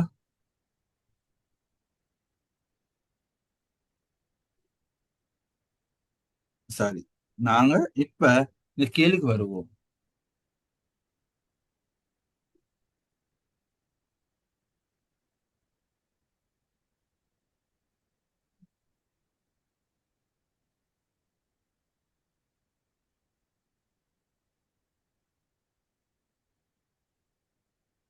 XY 2 சிட்டி இருக்குதாம். ரெண்டுக்கும் இடைப்பட்ட தூரம் 520 கிலோமீட்டராம். காலை 8 மணிக்கு A என்பவர் எக்ஸ் என்ற நகரத்திலிருந்து வைக்கு புறப்பட்டு 1 மணித்தியாலத்துக்கு பிறகு 1 மணித்தியாலத்துக்கு பிறகு அப்ப 8 மணி 1 மணி 9 மணித்தியாலம் 9 மணிக்கு 8 மணியிலிருந்து 1 மணித்தியாலத்துக்கு பிறகுன்னு சொன்னால் 9 மணி. 9 மணிக்கு 1 மணித்தியாலத்துக்கு பிறகு வையிலிருந்து எக்ஸை நோக்கி பி என்பவர் பயணிக்கிறார். சரியா? எக்ஸுக்கும் வைக்கும் இடையில தூரம் 520 கிலோமீட்டர். காலை 8 மணிக்கு எக்ஸ் என்ற ஊரிலிருந்து வையை நோக்கி ஏ என்பவர் பயணிக்கிறாரு. 1 மணித்தியாலத்துக்கு பிறகு 9 மணிக்கு வையிலிருந்து எக்ஸை நோக்கி பி என்பவர் பயணிக்கிறாரு. அவங்களுடைய வேகங்கள், ஏவுடைய வேகம் 40 km/h பியுடைய வேகம் 56 km/h கதியாம். இப்போ சந்திப்பு என்ற சமன்பாடு டைரக்டாக பாவிக்க முடியாது. காரணம், இந்த பயணம் ஒரே நேரத்துல ஆரம்பமாகல. சரி, கேள்வி நான் ஸ்டெப் பை ஸ்டெப்பா பார்ப்போம். காலை 11 மணிக்கு ஏக்கும் பிக்கும் இடையே உள்ள தூரம் யாது? காலை 11 மணிக்கு ஏக்கும் பிக்கும் இடையே உள்ள தூரம் யாது? காலை 11 மணிக்கு ஏ எவ்வளவு தூரம் வந்திருப்பாரு? பயணம் என்றால் 8 மணிக்கு பயணம் ஆரம்பிச்சவர். அப்ப எத்தனை மணித்தியாலம்? 9, 10, 11 3 மணித்தியாலம் பயணம் செஞ்சுக்கிறாரு. 3 மணித்தியாலத்துல 1 மணித்தியாலத்துக்கு 40 கிலோமீட்டர் என்றால் 3 மணித்தியாலத்துக்கு எத்தனை கிலோமீட்டர் பயணிப்பாரு? 120. 120. Very good. 120. இவ்வளவு தூரம் வந்திப்பாங்க.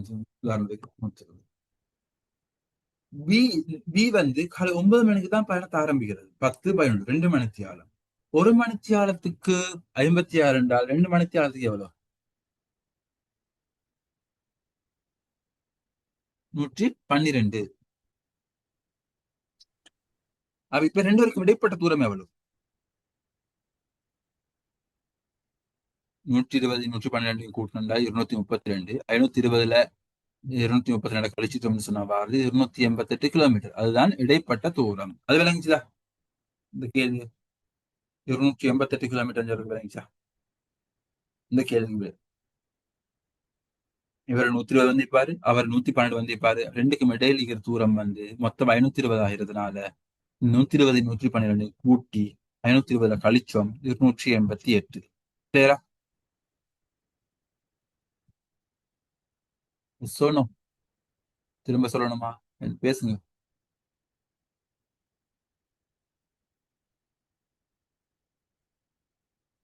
பேசுங்க. விளங்குச்சு சார்.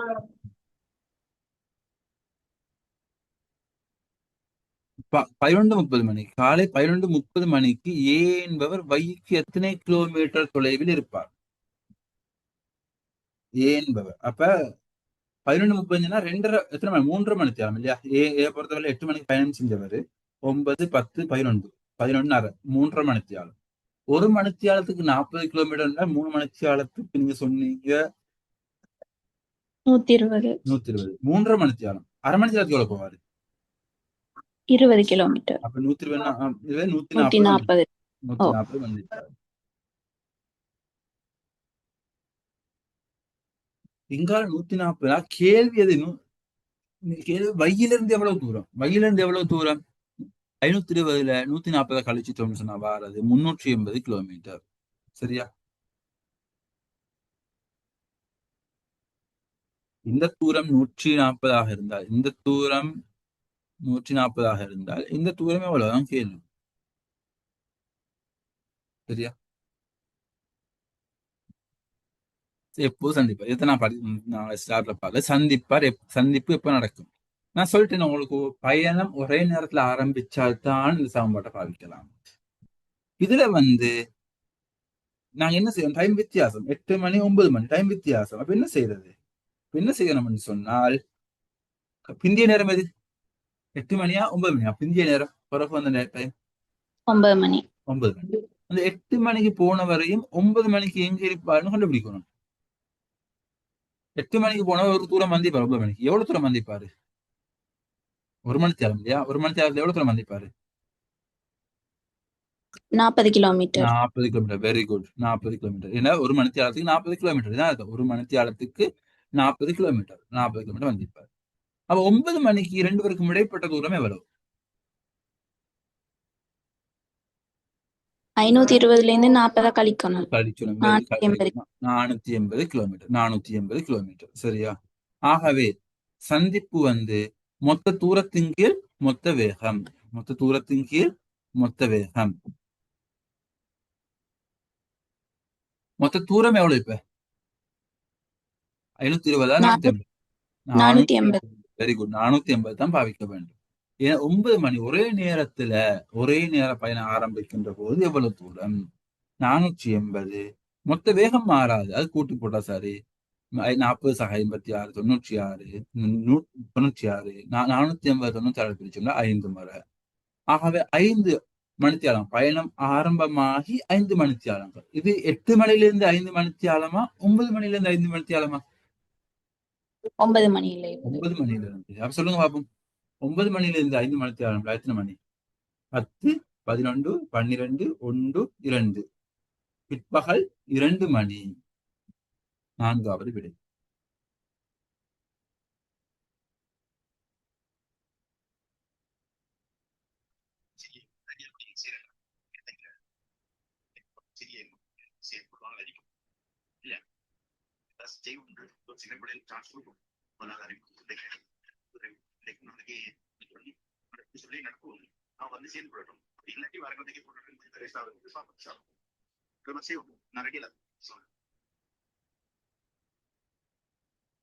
சரி, ஓகே.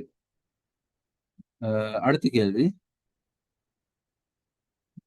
ஏயும் பியும் சந்தித்து ஒரு மணித்தியால 30 நிமிடத்துக்கு பின் இருவரிடையே உள்ள தூரம் யாது? ஏயும் பியும் சந்தித்து 1 மணித்தியாலம் 30 நிமிடத்தின் பின் இருவரிடையே உள்ள தூரம் யாது? சந்திப்பு நான் சொல்லிட்டோம் எத்தனை மணிக்கு? 2 மணிக்கு நடக்குது. சரியா? இப்ப அதுக்கு பிறகு 1.5 மணித்தியாலம் சந்தித்து 1.5 மணித்தியாலத்துக்கு பிறகு 1.5 மணித்தியாலத்துக்கு பிறகு 2 பேருக்கும் இடையில இப்ப சந்திச்சால் உதாரணமாக இந்த கோட்டை வந்திருந்தால் உதாரணமாக இவர்கள் சந்திக்கிறாங்க வச்சுக்கொள்ளுங்க. உதாரணத்துக்கு இவரை சந்திக்கிறாங்க. சரி, இவரை சந்திக்கிறாங்க. சந்திச்சதுக்கு பிறகு ஏ வந்து இப்படி பேத்துக் கொள்வாரு, பி இப்படி போவாரு. இப்படி 1.5 மணித்தியாலம் பயணம் செஞ்சது பிறகு 2 பேருக்கும் எல்லாம் கெப் கொண்டு வரும் இல்லையா? அதை பத்தி தான் கேள்வி. அப்ப ஏ வந்து 1.5 மணித்தியாலம் எவ்வளவு தூரம் போவாரு? 1 மணித்தியாலத்துக்கு 40ன்னு சொன்னா 1.5 மணித்தியாலத்துக்கு 60 கிலோமீட்டர் போவாரு. பி வந்து 1 மணித்தியாலத்துக்கு 56 கிலோமீட்டர் போறேன்னு சொன்னால் 1.5 மணித்தியாலத்துக்கு எவ்வளவு தூரம் போவாரு? 84 கிலோமீட்டர். 2 பேரும் ஆப்போசிட் டிரெக்ஷன்ல பேத்திப்பாங்க. இவர் 60 கிலோமீட்டர் வைய நோக்கி போவாரு, இவர் 84 கிலோமீட்டர் எக்ஸ் நோக்கி போவாரு. ரெண்டையும் கூட்டினா வாருது 144 கிலோமீட்டர். ஆகவே மூன்றாவது விட. சரியா? 36வது கேள்வி.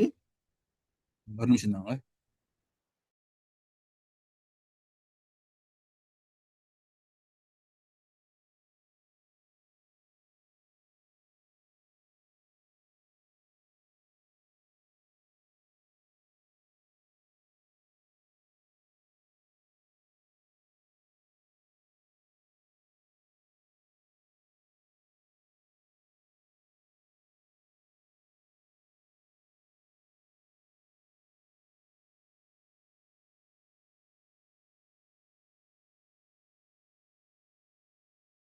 ஏக்கும் பிக்கும் இடையே உள்ள தூரம் 192 கிலோமீட்டர் ஆவது எப்போது? ரெண்டுக்கும் இடையில எப்ப 192 கிலோமீட்டர் வரும்னு கேட்கிறாங்க. பாப்போமா? சரி, இப்போ 9 மணிக்கு இவர் வந்து நாங்க அதை கண்டுபிடிக்கணும். ஒரே நேரத்துல ஆரம்பிக்கிறத கண்டுபிடிக்கணும். அதாவது கேள்வி செய்ய ஆரம்பத்தில் செஞ்ச விஷயங்கள் தான். இப்ப இது 480 கிலோமீட்டர் இந்த கெப் ஒன்று இருக்கும். இது சரிதானே? நாங்க ஏற்கனவே பார்த்தது. ஏக்கும் பிக்கும் இடையான தூரம் 192 கிலோமீட்டர் ஆகும் போது சந்திக்க முன்னுக்கு தான் வரும். சந்திச்சதுக்கு பிறகு 2வது அளவு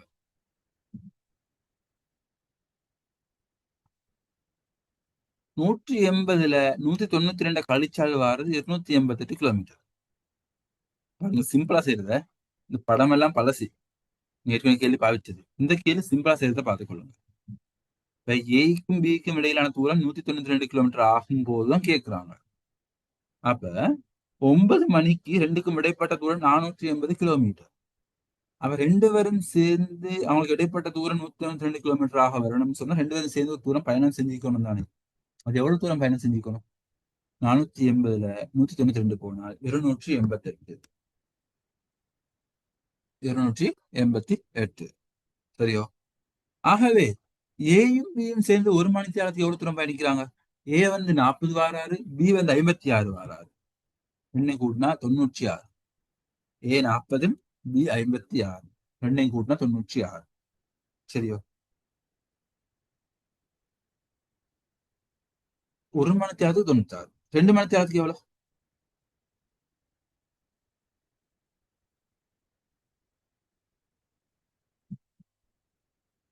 2 மணித்தியாலத்துக்கு எவ்வளவு? 2 பேருக்குங்க 96 96 என்ன? 96 96 192 192. இது 2 மணி 3 மணித்தியாலத்துக்கு எவ்வளவு? அப்ப இன்னும் 96 கூட்டணும் இல்லையா? இன்னும் 96 கூட்டினீங்கன்னா 8 8 288. ஆகவே 3 மணித்தியாலங்கள் வருகின்ற போது 2க்கும் இடைப்பட்ட 3 மணித்தியாலங்கள் பயணம் செய்தால் 288 கிலோமீட்டர் 3 பேரும் பயணம் செஞ்சிருவாங்க. சரி, 2 பேரும் பயணம் செய்வாங்க. ஒரு மணித்தியாலத்துக்கு 2 பேரும் சேர்ந்து பயணம் செய்வது 96. 2 மணித்தியாலத்துக்கு இருவரும் சேர்ந்து பயணம் செய்வது 2 மணித்தியாலங்கள்ல சேர்ந்து பயணம் செய்வது 192. 3 மணித்தியாலங்கள்ல இருவரும் சேர்ந்து பயணம் செய்வது 288. 3 மணித்தியாலத்துல 288 கிலோமீட்டர் பயணம் செய்வாங்க. அப்போது அவர்களுக்கு இடையிலான கெப் வந்து 192. சரியா? விளங்குச்சுதா? விளங்குச்சுதா? திரும்ப சொல்ல வந்த கேள்வி.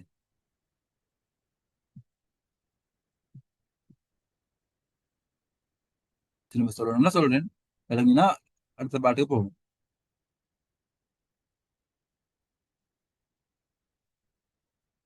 இதுல ஒண்ணுக்கும் பதில் இல்லை. ஒரு கேள்வி விலங்கல்ல திரும்ப சொல்லுங்கன்னு சொல்றதுக்கு வெக்கப்படவான தாராளமா சொல்லுங்க.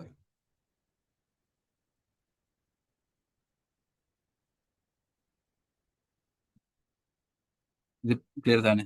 இப்ப நாங்க ஏன்னு கேள்வி ஒரே பயண நேரத்துல ஆரம்பித்திருக்கணும் இந்த எடுத்தோம். இப்ப காலை 9 மணிக்கு 2 பேருக்கும் இடைப்பட்ட தூரம் 480 கிலோமீட்டர்.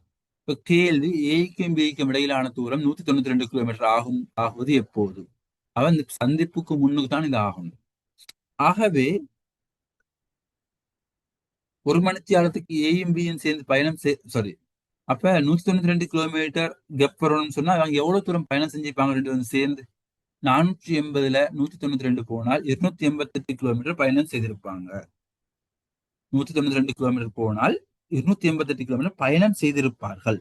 சரியா? விளங்கிக் கொள்ளுங்க. இது பயணம் செய்திருப்பார்கள். ஒரு மணித்தியாலத்துல ஏயும் பியும் சேர்ந்து பயணம் செய்வது A 40, B 56, ரெண்டும் செஞ்சு 96. 2 மணித்தியாலத்துல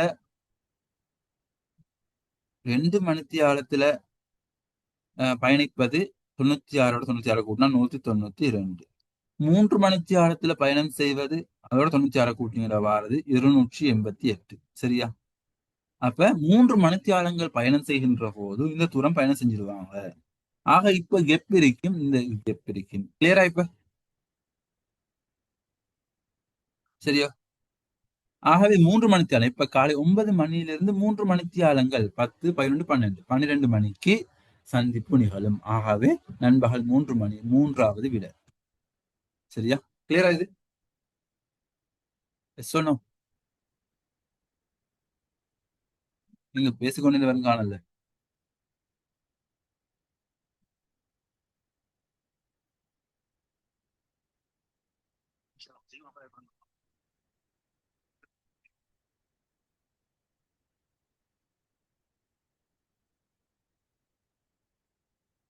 ஓகே. அடுத்து ஒரு கேள்வி நிப்பாட்டுவோம். டைம் கொஞ்சம் கூட போயிட்டு தான், பிரச்சனை இல்லை. 37, 38 முடிச்சுட்டு நிப்பாட்டுவோம். வினாவிலே வினாக்கு தரப்பட்ட இடத்துக்கு வரவேண்டிய எண் எழுத்தை வினாவின் எதிரே உள்ள புள்ளிக்கோட்டின் மீது எழுதுக. நாம படிச்சுட்டோம். நடு எண் காணல். 1ஆம் இலக்கத்தையும் 3ஆம் இலக்கத்தையும் ஏதோ ஒரு கணித செய்கைக்கு உட்படுத்தப்பட்டு நடு இலக்கம் பெறப்பட வேண்டும். இங்கு 3ஆம் இலக்கம் சிறிதாக இருக்குது. சிறிதாக இருந்தால் கழித்தல், பிரித்தல், வர்க்க மூலம் இப்படி ஏதோ ஒன்று வந்திருக்கணும். இங்க வர்க்க எண் இல்ல, வர்க்க மூலம் பத்தி யோசிக்க தேவையில்லை. கழிச்சு பார்த்தா 15 6 போனா என்ன?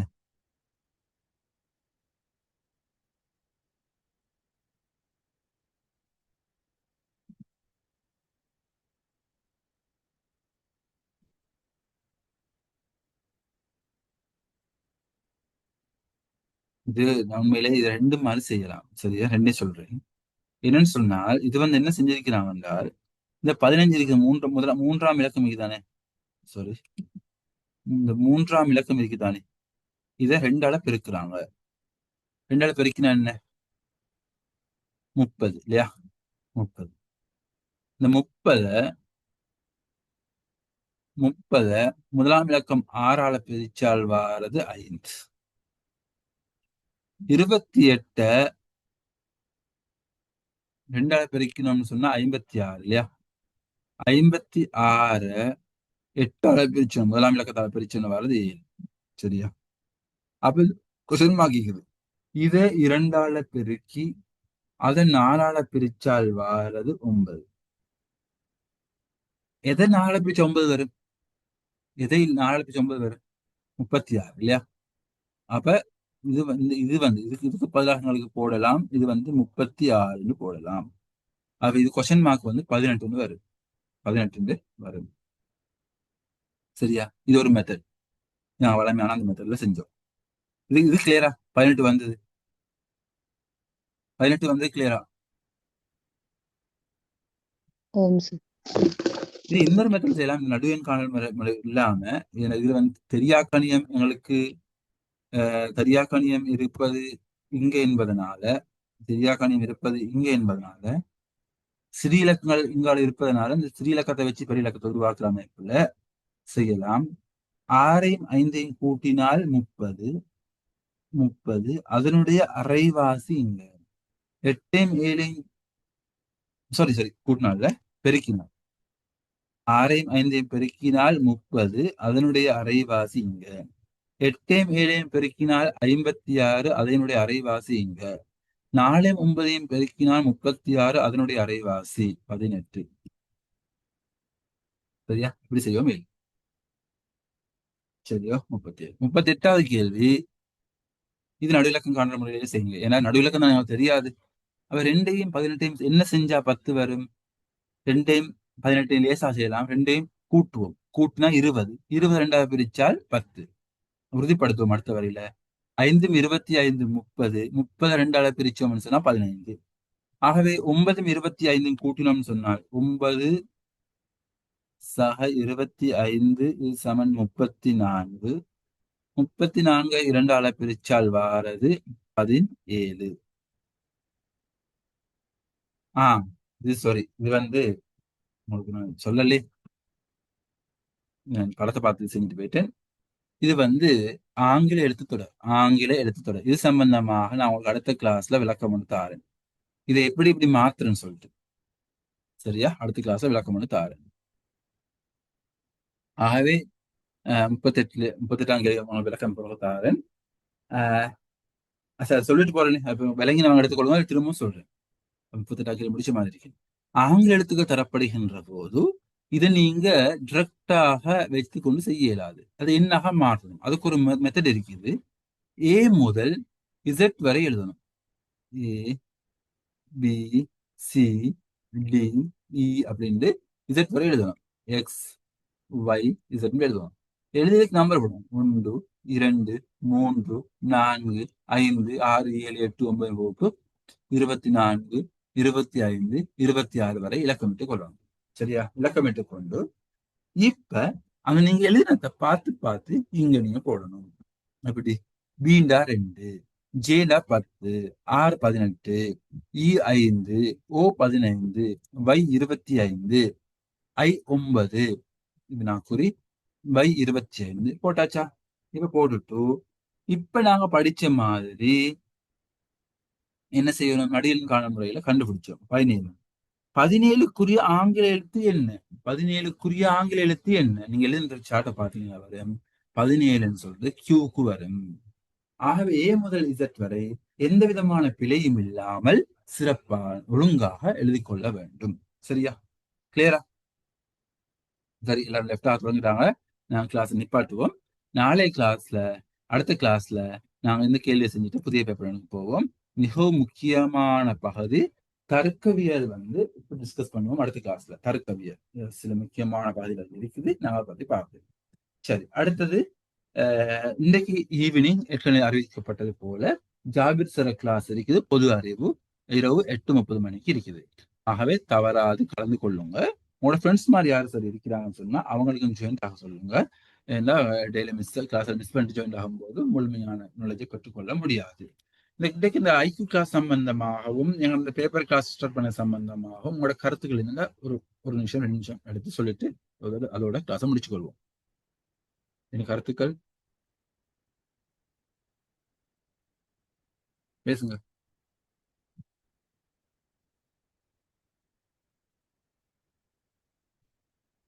இல்லம்மா, கிளாஸ் விளங்குதா? படிப்பிக்கிறது விளங்குதா? தெளிவா இருக்குதா? என்ன சில சேஞ்சஸ் செய்யணுமா?